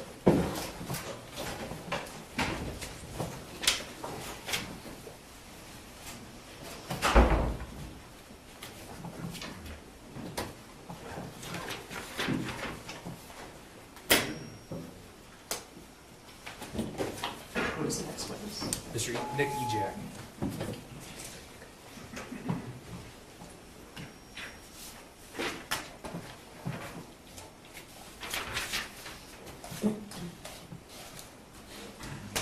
Doesn't go on alphabetically.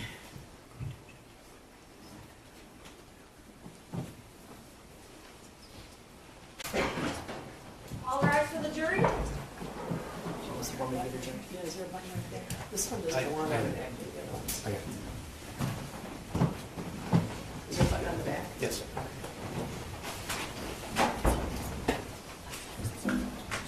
It's, yeah. You may be seated.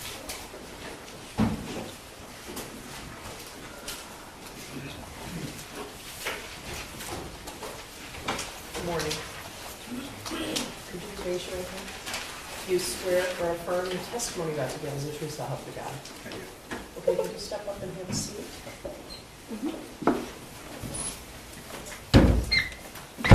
And then could you state your name for the record and spell your first and last name? Sure.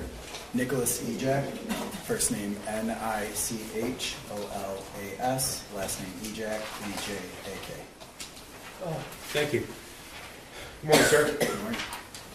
In the year of 2021, where did you work? Oxford High School. Okay. And what role did you work there?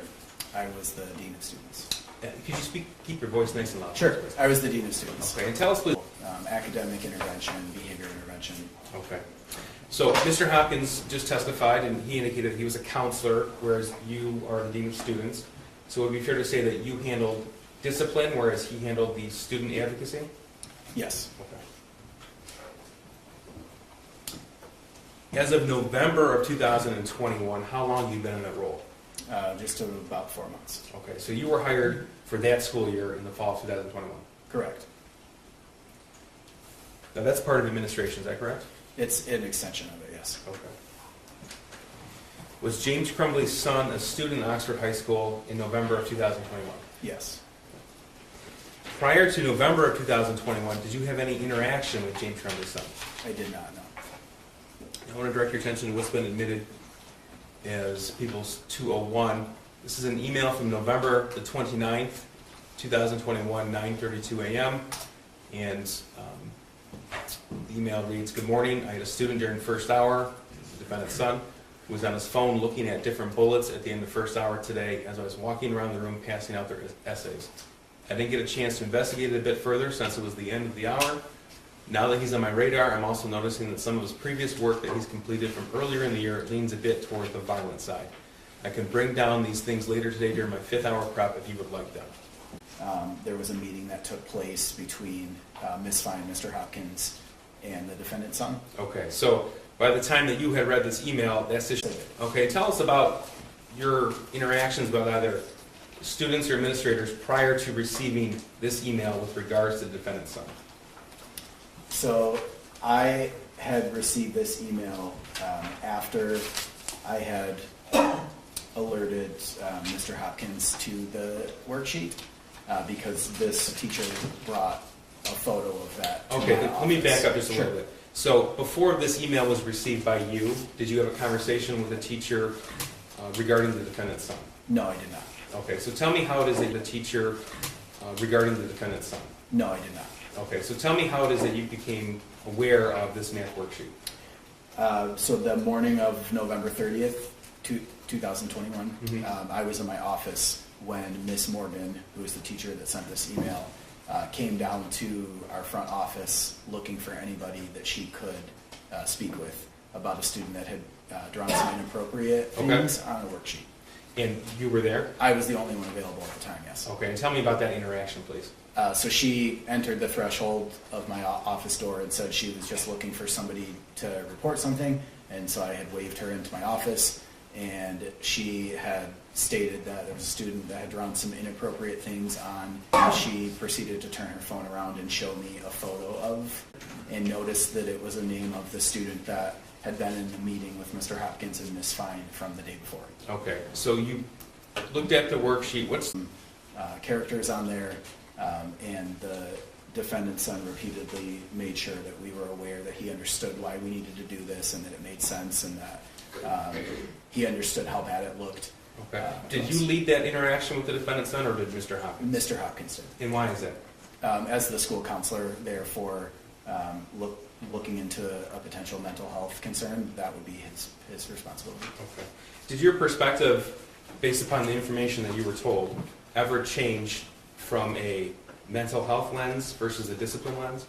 It did not, no.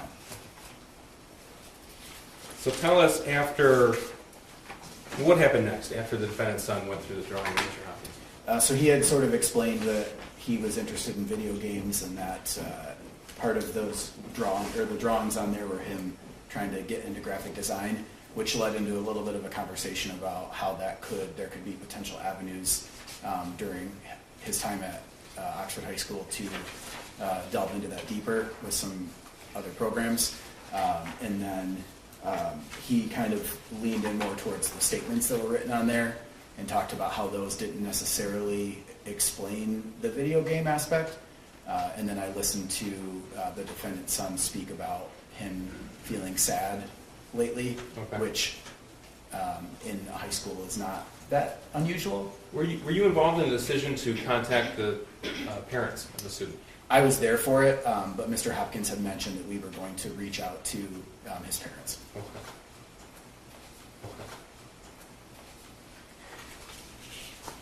At some point, did you leave Mr. Hopkins' office?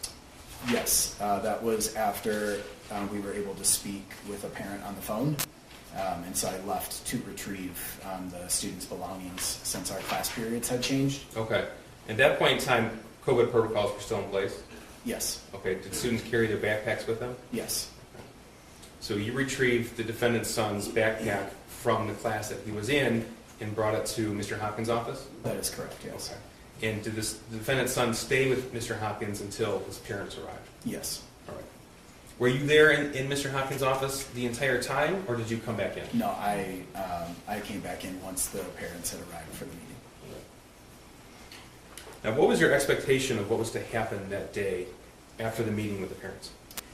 My understanding and expectation was that, based on the recommendation from the counselor, that the student would be leaving that day, based on prior experiences at schools where parents are called in to talk about student mental health. Typically, they leave when it's suggested that they leave. With the student? Yes. You were there for the, how long did the entire meeting last between James and Jennifer Crumbley and Mr. Hopkins and yourself?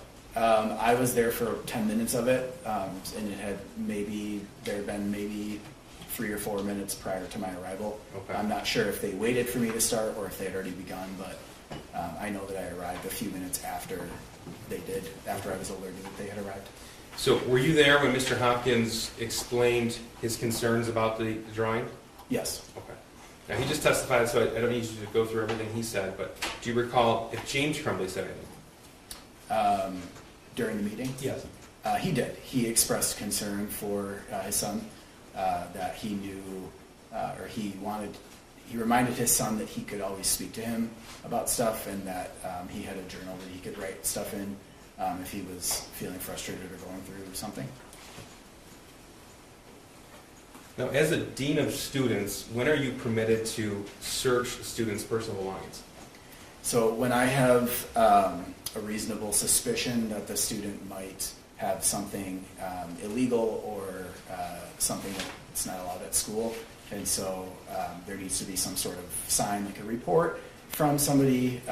Oftentimes kids will be seen with it, or they'll be showing whatever the things are that they've brought to school they're not supposed to. There needs to be some type of a suspicion or alert that I have that will allow me to do that. And so in this situation, there wasn't something that alerted me that indicated I needed to search. Okay, and why not? nothing that he said, nothing that he, none of the behavior that he exhibited when I returned with his bag indicated that. There wasn't any suspicion that I had at the time that allowed me to believe that he could do that. At any point were you informed about the defendant's son's access to weapons? I was not, no. Were you given details by either James or Jennifer Crumbley about the words and drawings on this exhibit? I was not. Thank you. Nothing further. Thank you, Your Honor. Good morning. Good morning. Prior to becoming the Dean of Students at Oxford High School, you worked in various schools and school districts. Is that correct? Yes. For most of your career, in fact, you worked with at-risk students. Yes. Normally, that includes students with some sort of academic or behavioral problems. You had not had contact with Mr. Crumbley's son until November 30th of 2021. That's correct. So, as far as you know, once you became employed by Oxford High School, there were no behavioral issues with Mr. Crumbley's son? There was not. No academic issues? No attendance issues? No. You learned on November 29th of 2021 that Mr. Crumbley's son was looking at bullets on his phone in class. Yes, that is correct. But once you had been made aware of it, or once you learned of it, you learned that that had already been handled by Mr. Hopkins and Ms. Fine. Is that correct? That is correct. So you didn't do anything else with anything that day? No. Okay. I didn't need to do anything further based on the fact that Ms. Fine and Mr. Hopkins did everything that I would have done in that situation. Okay. So you didn't see any need for additional discipline or any additional intervention or anything like that? Yes. You were quickly shown a picture of the assignment on a cell phone, if you recall. Yes. That is You correct. didn't look at it very well, correct? No. You saw that there were drawings, Yes. but you didn't see necessarily what all the drawings were. Is that fair? That's fair, yes. You did see the words blood everywhere, Yes. but you didn't see much beyond that. That's correct. To you, the words on the page were more concerning than the drawings themselves, right? I would agree with that, yes. And that's because sometimes kids in high school draw violent things. Absolutely, yes. That's not abnormal. It's not abnormal. You felt that what was on the page here was not appropriate for school, is that correct? Yep, I would agree with that. But that it wasn't in and of itself concerning, Yes, and that you didn't see it as a threat to anybody. that is correct. You didn't see a correlation of violence with the drawings on the paper? I did not know. Again, Mr. Crumbley's son had no prior disciplinary history, He did not know. no prior bad behavior. He did not. He was a pretty average student. He was, yes. He'd only missed one class that year. I can't speak to that. You said you dealt with attendance, so that's why I was asking. Yes, sure. So you're not aware of his attendance I'm not history? aware of specifically his attendance. Okay. He had none of the typical early indicators that there would be an issue of concern other than these isolated incidents from November 29th and November 30th that you were aware of. Judge, I'm just going to object to the form of the question. Typical indicators. This witness can testify regarding code of conduct and discipline, but that's it. Yeah, unless he is able to testify about what a typical indicator would be by his experience. And I can ask him that, Your Honor. Based on your experience dealing and your education and training with at-risk students and for your position as the Dean of Students, there are what you would consider early indicators of potentially concerning or threatening behavior. Is that fair? I would say that's a fair statement. Some of those include prior disciplinary history, Yes. prior bad behavior by the student, Yes. issues with grades, Yes. issues with attendance. Yes. Okay. So, knowing all of that, none of those, what I'm calling early indicators, were present other than the two incidents that you were aware of on November 29th and November 30th of 2021. As far as I was aware, yes. You sat in on the conversation between Mr. Hopkins and Mr. Crumbley's son on November 30th of 2021. Yes, I did. And that was before his Mr. Crumbley and his wife got to the school.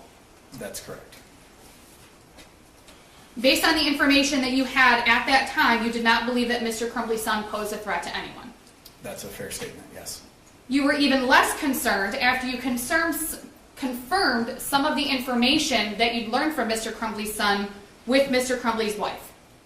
Yes, after she had confirmed all the information he shared with us, my concern from a discipline standpoint was pretty much lowered all the way to none at that point. Okay. And you said all of the information that he had shared with you, and we've heard some about that, but I just want to confirm. That was about the losses that he'd experienced in 2021, correct? The loss of a family member?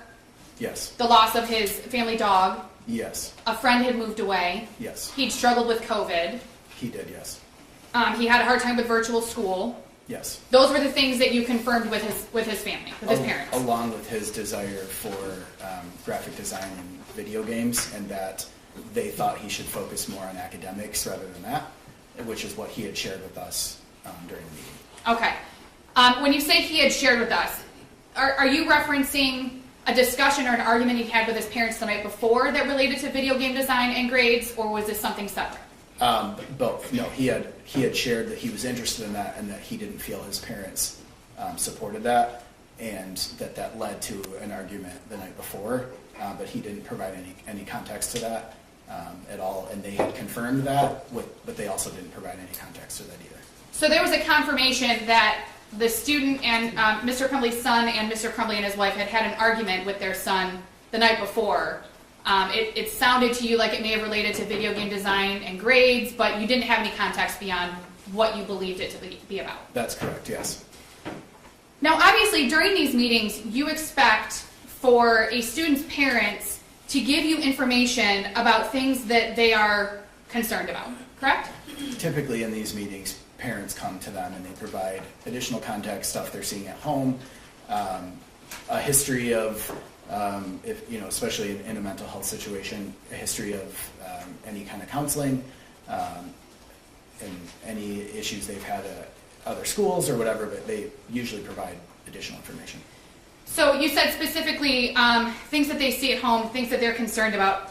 Obviously, in order for a parent to see something at home or be concerned about it, they have to be aware of it. Is that fair? Speculation too, Judge. I don't know how a parent could be concerned if they're not aware of something. The Dean of Students can't testify as to how a parent would be aware of something at home in a meeting, not even specific to what we're talking about here. Actually, my question was different, Your Honor. My question was, he would expect that, or it's his belief, that if a parent is concerned about something, then they're aware of it. But then it's a lack of personal knowledge. Mr. Ejak was the Dean of Students in Oxford High School in November of 2021, in charge of discipline and code of conduct issues, Judge. Mr. Hopkins was the counselor. He's already testified. Okay. I think are you asking him if the parents aren't aware of something, they're not aware of it? Kind of, Your Honor. Obviously, and I can ask my question differently and see if it makes it a little more simple. All right. Mr. Ejak, based on your experience, your education and your training, and just your knowledge in general of you're a human being, if someone doesn't have knowledge of something, they can't talk about it. Is that fair? Does that make sense to you? I would say that's a fair statement. So we can't talk about things we don't know about. Would you agree with that? Yes. Obviously, James Crumbley can't tell you about things he may not be aware of. I'm sorry. Yes.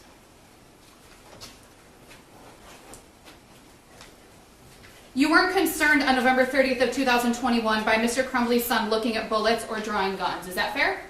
I think there was a level of concern there, which is why we called the parents in for the meeting. And if you recall, the level of concern was regarding the appropriateness of behavior in school. Yes. You didn't find his interest in guns or bullets concerning, especially in the Oxford community, if you remember. Yes, that's correct.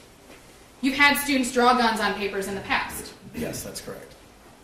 In fact, students in Oxford, not all of them, I'm not saying all students in Oxford, but there are students in Oxford who have guns in their home.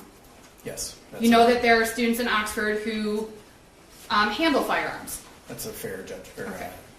You would agree that it's not unusual No, it's not unusual. in that community. In that community, yes. I'm not asking you to speak about any other community, but in that community, it's not unusual for students to handle guns. That's correct. When faced with a situation where a student has drawn guns on papers, you typically use your education and training to assess the risk. As far as a discipline standpoint, Discipline or otherwise, whatever your role is in that assessment. yeah, so my role would be to look for any violation of our code of conduct. And so that by itself, the drawings on the worksheet don't violate a code of our conduct. And a violation of the code of conduct would also encompass any sort of a threat to other people. Is that fair? That's a fair statement. So as part of your assessment, you're also determining whether or not there's a threat. I'm determining whether or not I need to alert somebody to something that could potentially be a threat. And in this situation, you didn't make that alert. Is that fair? That is correct. There wasn't any information that led me to believe there would be a reason to alert somebody else. And part of your assessment is, again, looking at those typical early indicators that we talked about, whether there's a history of violence, correct? That's correct. A history of discipline, That is correct. bullying behavior. That is correct. You look to see if there's a direct threat. That is correct. If those things are not apparent, if those things are not present, then it's just a student who drew a gun. Is that accurate? That's pretty accurate, yes. You were part of the meeting after Mr. Crumbley and his wife arrived. And let me go back a little bit. So you sat in on the meeting between Mr. Hopkins and Mr. Crumbley's son, correct? That is correct. If you know, that meeting occurred, lasted approximately 90 minutes. I don't remember. Okay. You left that meeting at some point. Yes. Then you came back once Mr. Crumbley and his wife arrived. So I left the meeting to retrieve his belongings, the students' belongings, and returned back to the office and then left again until the parents arrived. Okay. You entered Mr. Hopkins' office after Mr. Crumbley and his wife arrived in Mr. Hopkins' office. That's correct. You saw that Mr. Crumbley was seated next to his son, Yes. which was that's correct. directly across the desk from Mr. Hopkins. Yes. It was your perception that Mr. Crumbley was showing care for his son, Yes. that he reassured his son that he can always talk to him. Yes. You mentioned something on direct with the prosecution about a journal, Yes, I did. and you seem to recall that Mr. Crumbley made reference to a journal. He did, yes. You don't recall Mr. Crumbley saying the one that you always keep with you? I don't recall that, no. He didn't say anything like the one that's in your backpack, I don't recall. specific colors, I don't remember. how long he's had it. I don't remember. There were no specifics about anything about a potential journal. Not that I can recall. So to your knowledge, you don't know if there was one journal or 15 journals. Is that fair? I can't speak to that, no. Right, you have no knowledge of that. Is that fair? Yes. After meeting with Mr. Crumbley and his wife, you felt that they were receptive of getting their son help, as was suggested by Mr. Hopkins. Yes. You and Sean Hopkins did not insist that it be done that day. Now, I'm going to clarify because I know that Mr. Hopkins indicated that he preferred that it would be done that day, but neither of you said, you need to take him today and you need to go get him help right now, and if you don't, there's going to be a problem. What Mr. Hopkins had stated was that they needed to find him some counseling as soon as possible that day, if possible. And that And he was that he going would be following up within 48 hours to ensure there was something secured for the student. and that was going to be my next question, that he was going to follow up in a couple of days, 48 hours. Yes. And in fact, you didn't feel in that meeting that Mr. Crumbley's son was in need of immediate care based on your education and training and perception and the knowledge that you had in that meeting. I can't speak to that. In no way did you feel that Mr. Crumbley was being neglectful of his son. No, I did not. You felt that Mr. Crumbley showed the appropriate level of emotion with his son in that meeting. Objection is, he can't speculate as the appropriate level of emotion. He's the Dean of Students regarding code of conduct, November of 21. Speculation. Was there anything odd about his interaction with his son? I wouldn't say there was anything odd. Okay. You also didn't find it strange that Mr. Crumbley and his wife did not take their son home that day because there was no reason for him to go home that day. Is that correct? As far as the discipline goes, no.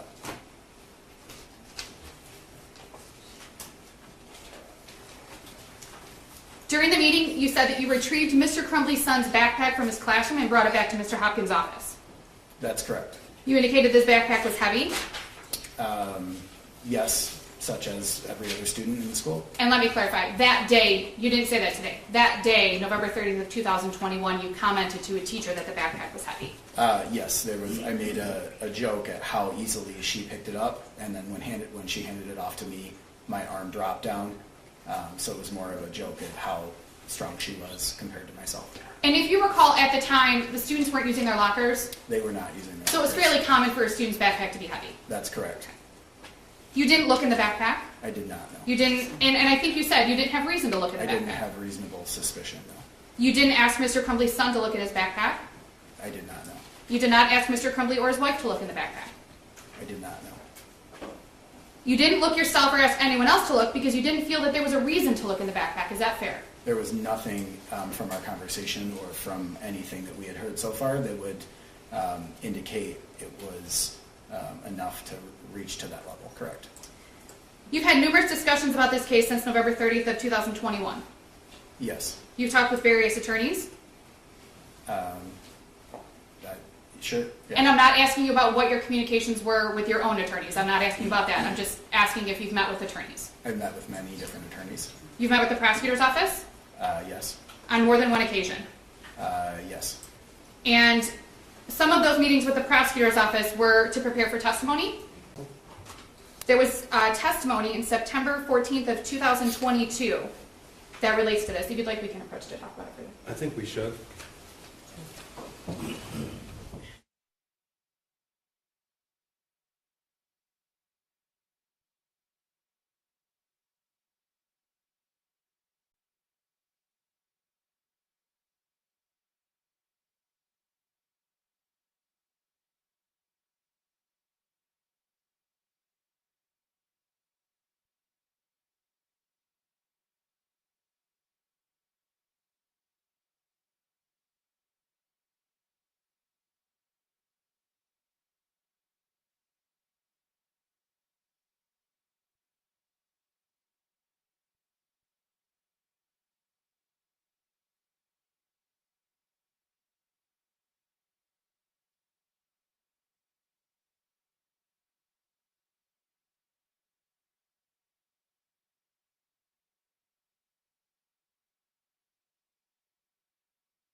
Okay, go ahead, Ms. Lehman. Thank you, Your Honor. As you know, approximately 2 hours after the meeting, after this meeting with Mr. Hopkins, yourself, and Mr. Crumbley and his wife, Mr. Crumbley's son began the shooting. Yes. You saw the footage of the shooting. I did, yes. You were not aware that Mr. Crumbley's son was the shooter Initially. at the time. When I saw all of the footage? No, let me go back. So at some point early on the day of the shooting, you saw footage of the shooting. Yes.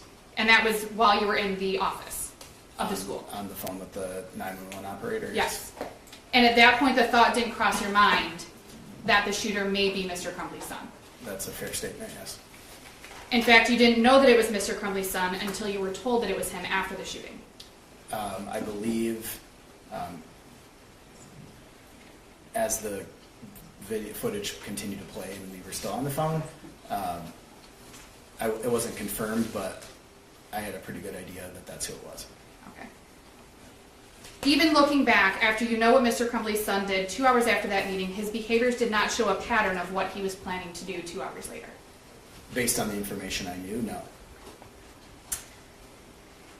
It's fair to say that you have years of experience with at-risk students. Yes, that's correct. Years of experience with behavioral, academic, attendance, issues of that nature. Yes. You have education and training about concerning things to look for in students. Yes. You knew that Mr. Crumbley's son was looking at bullets on his phone on November 29th of 2021.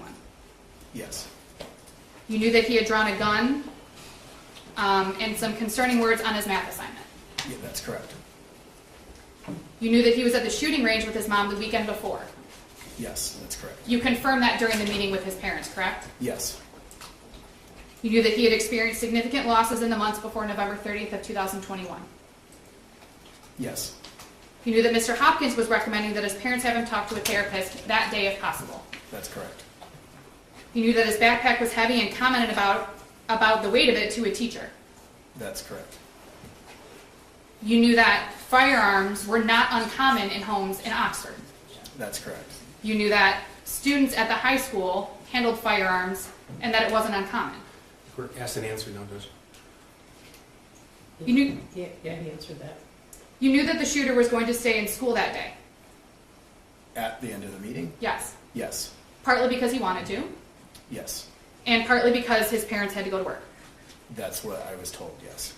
And with all of this, all of the knowledge that you had on November 30th of 2021 at approximately 10:52 a.m., you did not feel that he was a threat to anyone, and you didn't feel that you had reasonable suspicion to look in his backpack.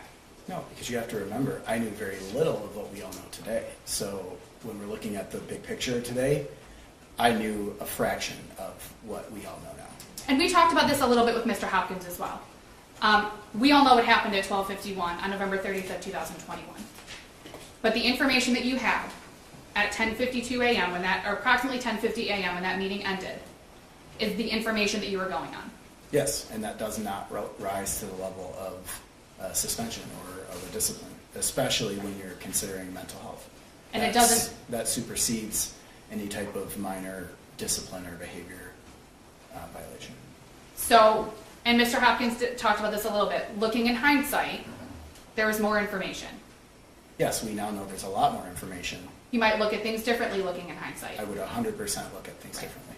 But the information that you had on that day, at that time, is what led you to make the decisions that you made and feel the way that you felt about the situation that you were presented with in Mr. Hopkins' office. That's a fair statement, yes. No further questions, Your Honor. Redirect. Thank you. Briefly, Mr. Ejak, let's talk about the information not shared with you at 10:52 a.m. on November the 30th, 2021. Okay, so you formed your belief that you did not have the requisite level of suspicion to search the shooter's backpack based upon what you were told. Is that right? That is correct. Okay. Did James Crumbley tell you that he had bought his son a 6-hour 9mm firearm 4 days before that meeting? He did not. Okay. Did anybody, either his son or his wife, tell you that? No.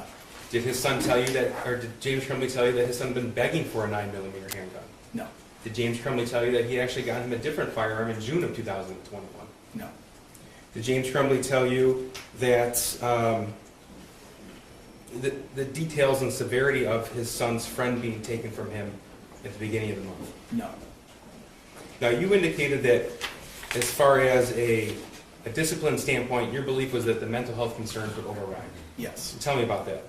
So when you have a student who is being seen for mental health, and there also are some minor violations, this being a second day of insubordination, essentially, the mental health concern is what takes precedence because you want to build that relationship with the student and let them know that it's a safe space, and you don't want to follow it up with some kind of a negative interaction, such as a discipline. Is that one of the reasons why Mr. Hopkins led the meeting? Yes. Did your lens ever change from mental health to discipline? It never did, no. And is that based upon the information that you learned that day? Yes. Did James Crumbley ever tell you that the 6-hour 9mm handgun that he bought for his son was kept unlocked in the home? No. You were asked about certain indicators in your experience when you consider discipline. Is access to an unlocked firearm, is that an indicator? Yes. Is that something to consider, had you known that? It would be something to consider. Okay, but that information was not shared with you. No, it was not. Now, just so we're clear, sir, the information that you and Mr. Hopkins were told on November the 30th, that information wasn't shared with anybody else in administration, is that correct? That's correct. Okay.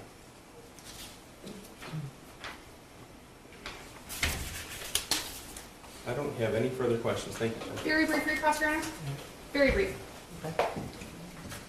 Mr. Ejak, you don't know whether James Crumbley knew that his son had access to a firearm that was in the home. Is that correct? You don't know whether James Crumbley knew. Just the question was he told that? I don't know how he would know what the defendant knew. Right. He Unless testified he was told. what he was not told, Judge. That was the question. Yeah, he said he wasn't told, but I don't know how he would know what your client knew unless he had a conversation about that. Thank you. You don't know whether Mr. Crumbley's son had expressed any sadness over his friend moving to his parents, based on the information that you had on November 30th. Can you say Yes, that it was again? kind of a Are you convoluted asking question. whether it was discussed in that meeting, or? Whether Mr. Ejak knew that Mr. Crumbley's son had expressed any of this sadness that they had identified to his parents prior to that meeting.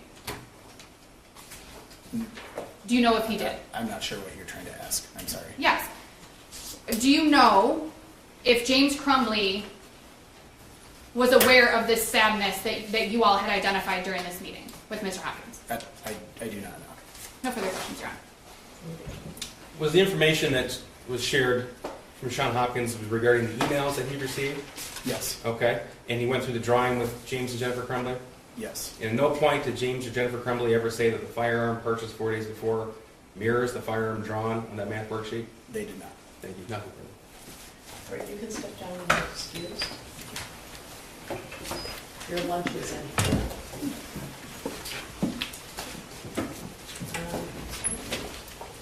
Come back. This spot is wrong, obviously. If I were taller, it would have been fixed already.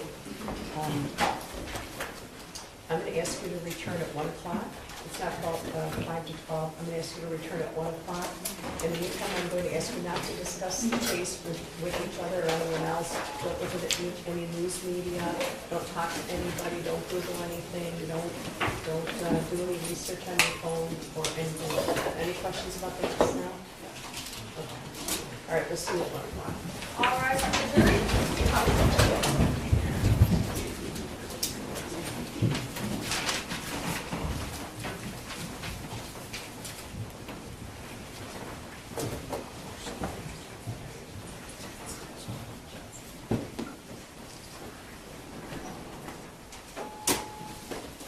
All right, you may be seated.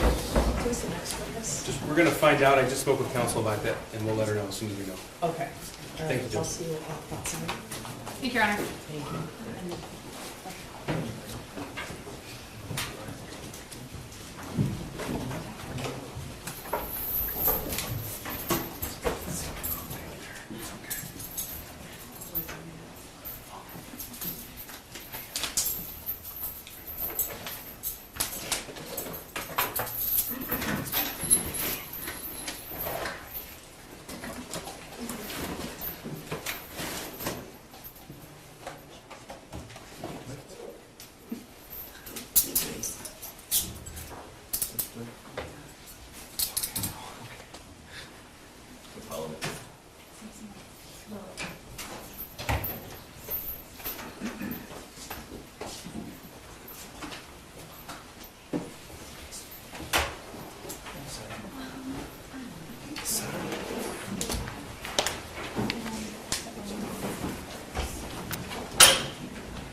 He's like, they prefer that you communicate directly with the department and conflict. I'm like,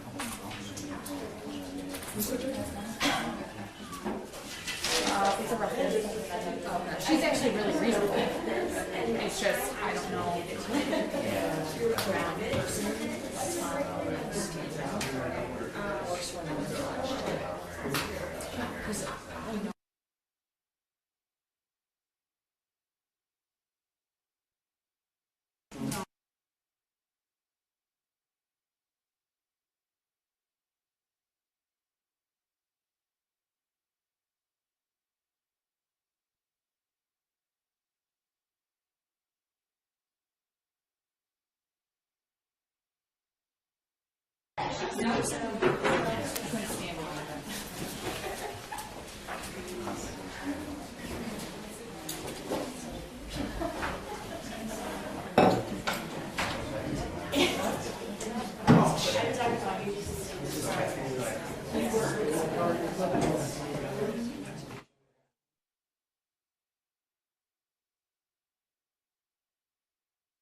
Yeah, for sure.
I'm just letting you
me see.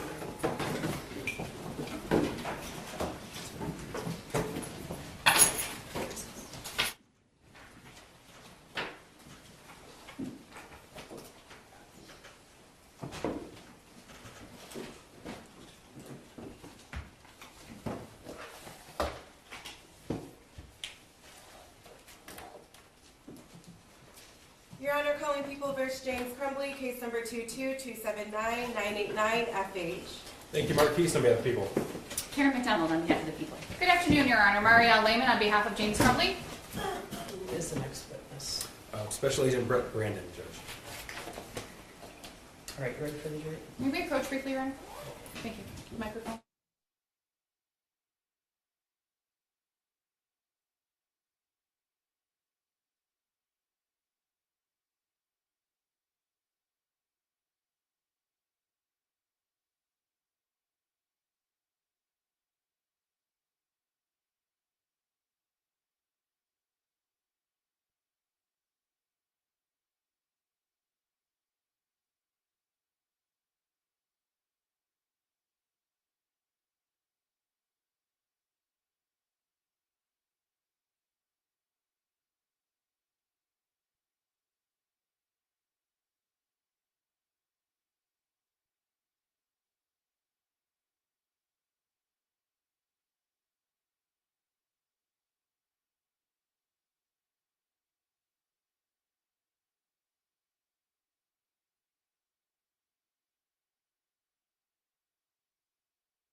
do you want to be excluded from the courtroom?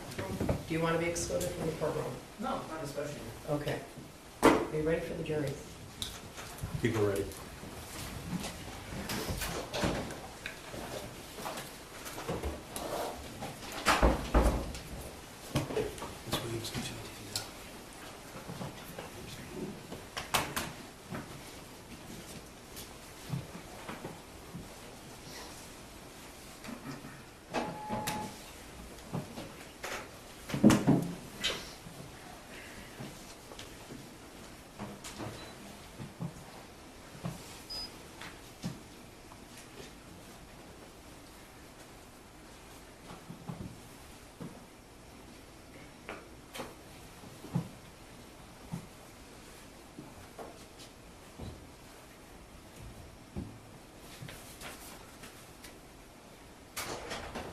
All rise for the jury.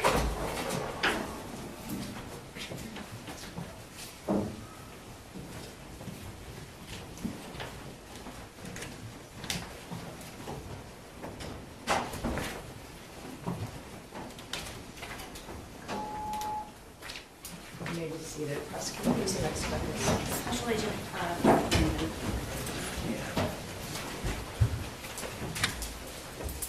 Could you raise your right hand? Do you swear or affirm the testimony about the is the truth to help you God? I do. Okay, please step up and have a seat. And then state your name for the record, so your first and last name. It's Brett Brandon, BRETT BRANDON. Go ahead, prosecutor.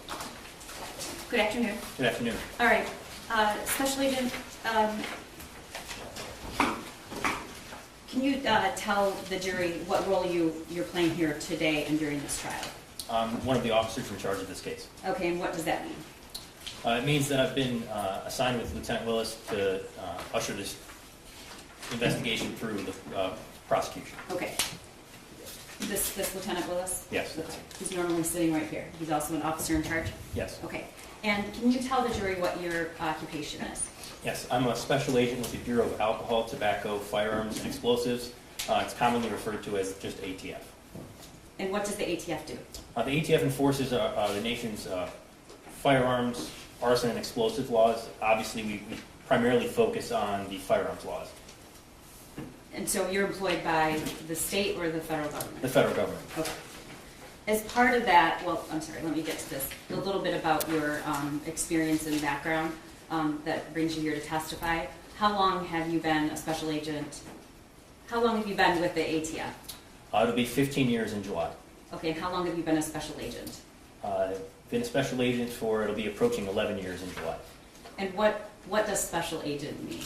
A special agent, so if it means we're a criminal investigator trained in investigating for the purposes of ATF, the crimes underneath the jurisdiction of ATF, but also we assist with other federal investigations and obviously state and local investigations for ATF, primarily involving the use of firearms.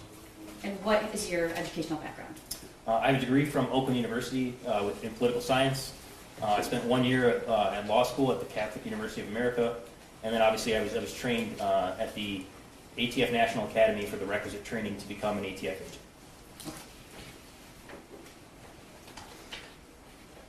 Is part of your role in the ATF based? You're based in Michigan and live in Michigan. Yes. Okay.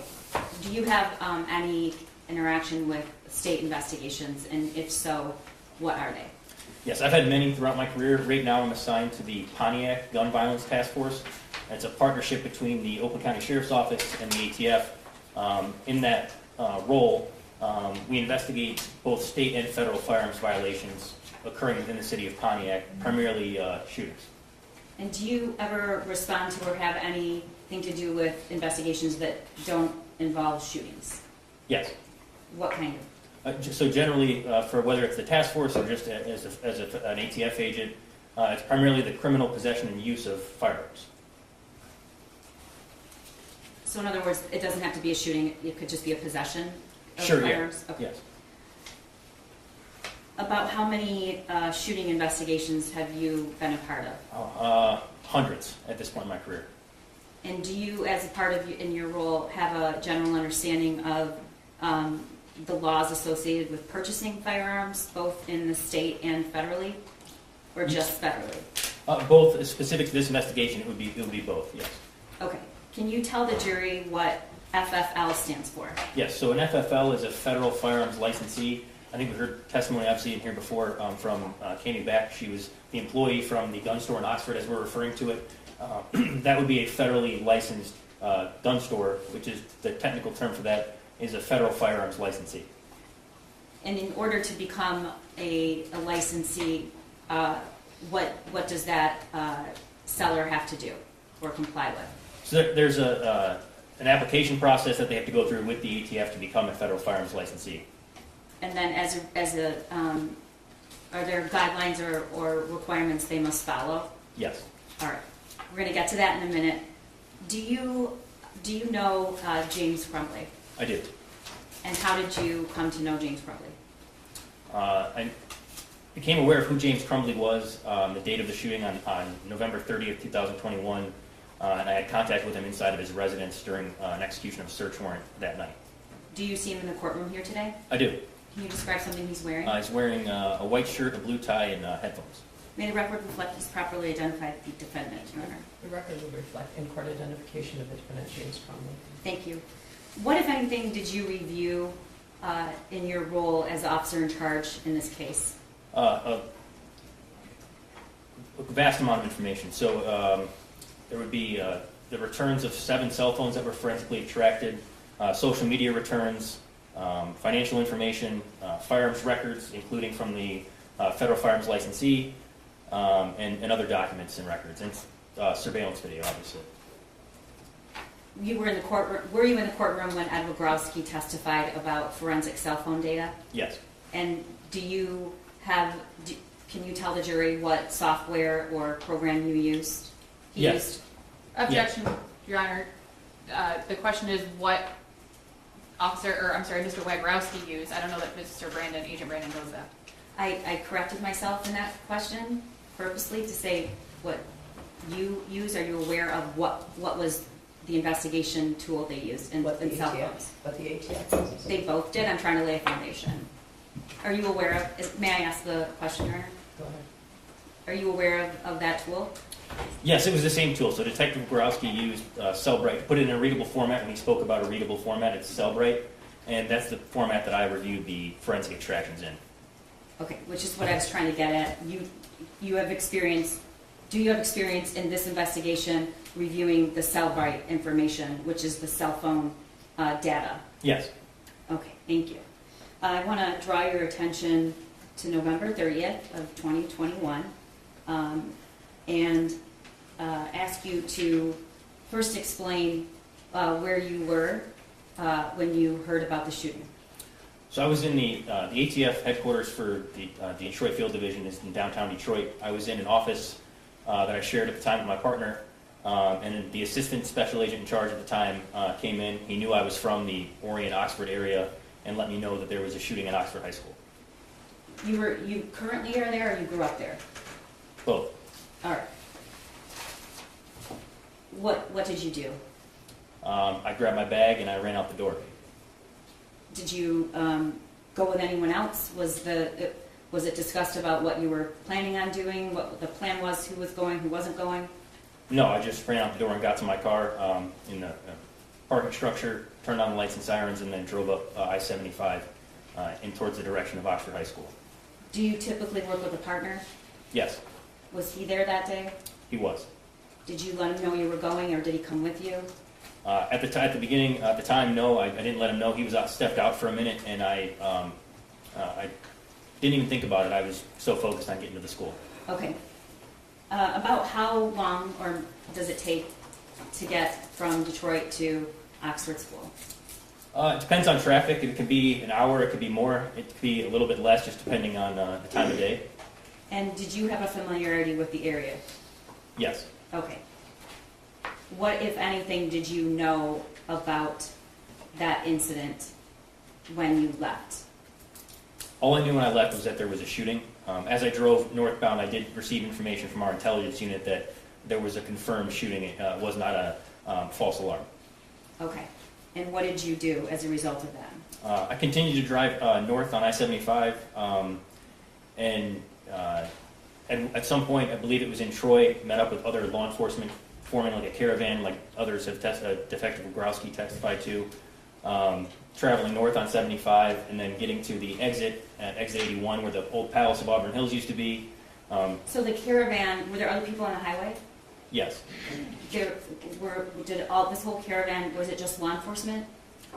It was law enforcement. I believe at one point there was even a news truck trying to follow the caravan. I wasn't sure if they were aware, but I think they were just running parallel with the caravan. And was it licensed sirens? Yes. Okay. What kind of rate of speed? It was very fast, but it was as safe as we could be. Okay. Can you tell the jury and describe what it was like driving up to Oxford School that day? Your Honor, I'm going to object to the relevance. Yeah, why is it relevant? Because he's describing the scene and what he did and how he got into the school, and it was the scene of the shooting, and he was part of the investigation of the shooting. Okay, so start there. So you arrive at the scene, you arrive at Oxford High School. Is that where you went first? Yes. Okay. Can you describe the scene in terms of, was it easy to get there? Were there cars? Were there students?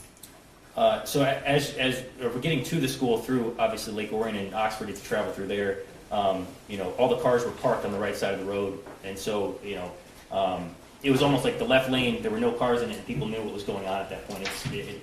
It had seemed that word had spread because no one was moving. It wasn't just like you normally would get over and then get back over in the left lane. People were just parked on the road. As I got in towards the school, I started noticing that there was a large group of people at the Meyer, and obviously learned later that was the reunification point. When I arrived at the school, there were a lot of law enforcement personnel. I can't even put a number on it. It was dozens, maybe 100 in the main vestibule area where like the front offices were located. So when you arrived, were there more than one law enforcement agency? Was there more than one represented? Yes, there were quite a few. Okay. Did you know anything about where the alleged shooter was? Whether there were victims? What did you know when you approached the building? At that point, I had a conversation with someone in our intelligence group that had confirmed related information that they'd received that there were fatalities, there were injured victims. Did you know whether or not the shooter was in custody? No, I didn't. I assumed that I didn't hear any gunfire when I got to the school, so I assumed that either the shooter was in custody or it was a barricade. I wasn't sure what was going on, but I knew that it was not an active shooting scene. Did you do anything before you entered the building? Were you carrying a weapon? Yes, so I put on my vest and then ran to the front of the school with other people from the parking lot that were approaching the school. As I got closer, the person at the door verified my identity as a law enforcement officer, and then at that time was informed that the shooter was in custody and that they were starting kind of to figure out who was going to be responsible for what inside of the school. As you can imagine, it was a very chaotic scene. And okay. You mentioned a vestibule when you earlier. What do you mean? It was like the front area in front of like the front of the school where you'd have like offices where you check in if you were taking your kid out sick for the day. It was the main office area, and that's where I was directed to meet with Lieutenant Willis, who was identified as being the officer in charge of the scene. Is there a difference between the phase of clearing a crime scene versus evidence collection? Yes. Can you tell the jury what the difference is and what comes first and what that is like? Sure. So, at least the way ATF is trained, it would be an active shooter response would be to train and to find and eliminate the threat. After that has occurred, you have a clearing of the school, tactical clearing of the school to ensure there's no other bodies, secondary devices, or things of that nature. In this instance, it became clear that there were two things going on at once. There was people volunteering to clear the school for a second time, and then there was Lieutenant Willis, who was directing more of the investigative aspects of this case. When you arrived, do you know about what time you arrived? I don't recall exactly what time I arrived now. Okay. Were there still students in the school? Not. If there were, and if they were in classrooms, I wasn't aware of it. I did not see any students when I got to the school. Was part of your role to engage in clearing the school?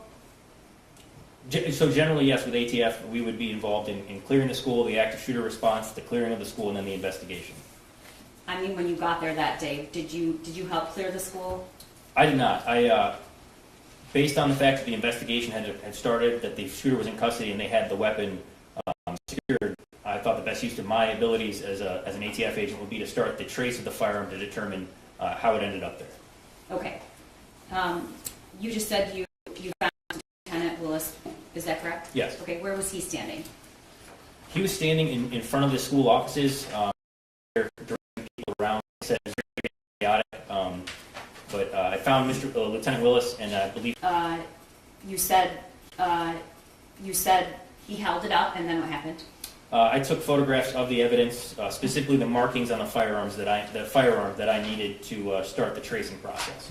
And when you say markings, what do you mean by markings? So the firearms are required to have a make, model, and a serial number. Those 3 items are necessary to start the trace for ATF to determine where it was first sold. Did you actually physically pick up the weapon? I don't believe so. I don't think we wanted to preserve the evidence. I believe that the firearm was already flipped in a way that had the markings visible. I believe I just took a photograph of it and then provided that information to the intelligence group that would initiate the actual digital part of the trace. Okay. Once you did that, what did you do next? So once that process had been started, I went to Lieutenant Sam Marsban, who I had known from the Oakland County Sheriff's Office based on prior investigations in Pontiac, and asked what could be done, what needed to be done. And at that time, I began collecting facts for the timeline for a search warrant affidavit for the Crumbley's family residence. Okay.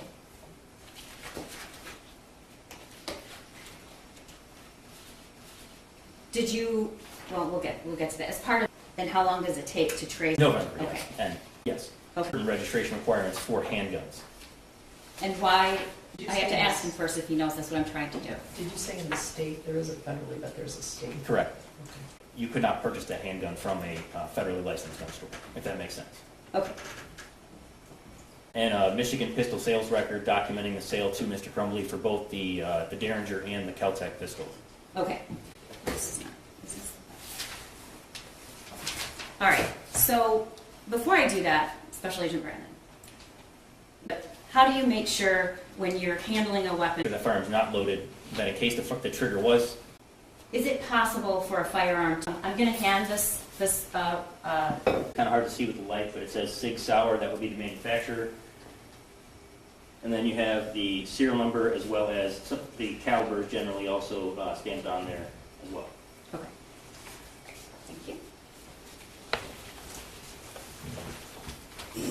I'm going to put this safely back into its box. And then do you know what these are?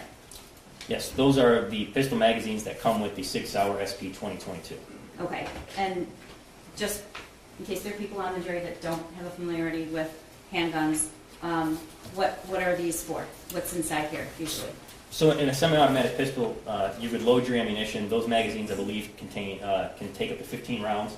So you'd load the 9mm ammunition to capacity to 15 rounds and then insert that into the firearm. And then once you send the slide forward, that is what allows a round to be chambered into the firearm. The round. Does it shoot or fire faster? Does it have a larger capacity magazine? Do you know why? Your Honor, I would object to relevance. How is it relevant? It goes to the power and the use for a 9mm versus the weapon that the 2 handguns that James Crumbley already owned. I guess I would have normally agreed with you, but we've heard testimony in this trial that the shooter was intent, even after the family owned 2 other guns, on having his father buy a 9mm. So I'm going to allow it. Thank you. Can you tell the jury why law enforcement usually carries a 9mm, or you do with ATF?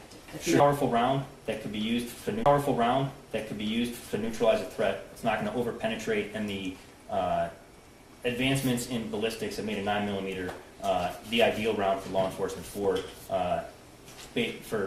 using in defense. And to put this into context, the hundreds of shooting investigations that you've conducted or have been a part of, are those done normally with a 22 or 9mm or something else? If you can say Sure. generally. I don't think, I can't recall working a shooting with more than one victim involving a 22 caliber firearm. I can't recall several shootings that I've worked in the past where multiple victims involving a 9mm.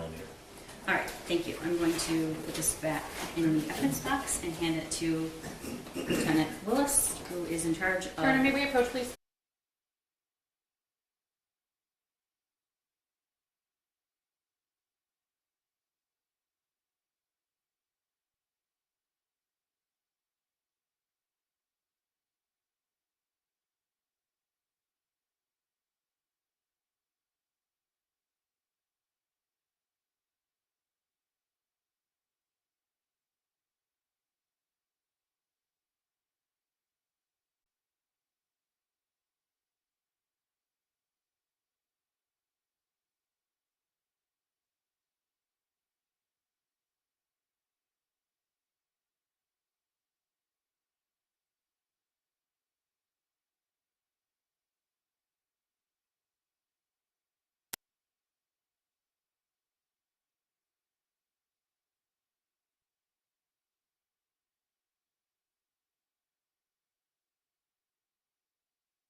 And this is 165.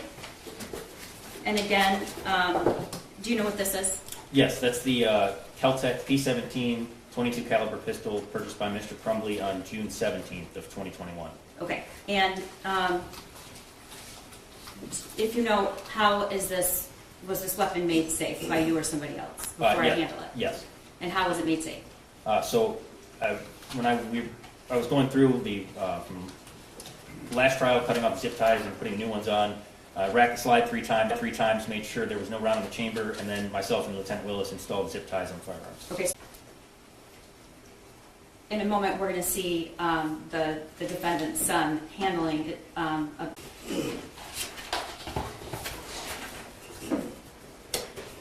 Sig Sauer, the cable lock that comes with the Sig Sauer pistol that was We're going to get to that. inside the Kel-Tec box. So this is proposed exhibit 42. This case was this cable lock found in this case? Yes. Okay. Thank you. That's the Kel-Tec box, right? This Yes, is Your Honor. this is the Kel-Tec box, 166. Portable safe. Sure. So a gun case is generally what comes from the manufacturer. Were those locking mechanisms, or was it found just like this? There were no safe. And that was the small gun that we just showed the jury, correct? Handgun as well, both inside this safe. And that does the SIG fit in that gun case? It does not. In the home. It's better. Was there anything in it? At the time, no, it looked like this. Okay. Mr. and Mrs. Crumbley's bedroom. Was there anything in it? Reaction to that the pamphlet was in here? If you know. ATF pamphlet was that he knew must have had to have been sold with the Ed Wagrowski to do that, so I'm hoping there's not an objection, but I can later. Safety Act notice and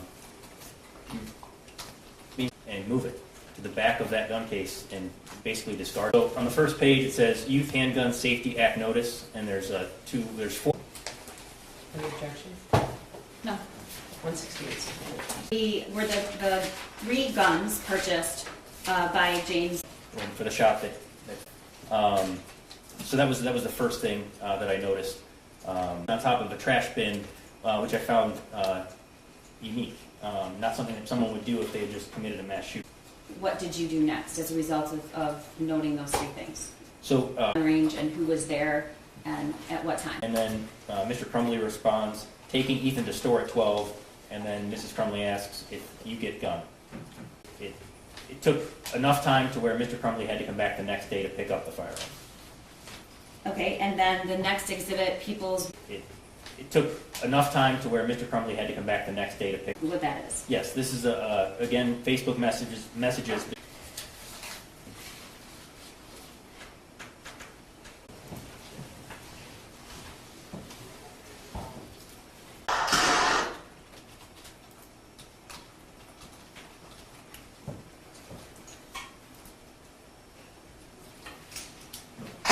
All right, and how do you know that? I reviewed her cell phone as well. All right, and how do you know that? I reviewed her cell phone as well. Okay, and Exhibit 174, can you just 2 slides again? It's 2 slides, can you do the next one? Okay, and then, is this the second? I'm out of the range. All right, and then now we're to drawing your attention to June 26th.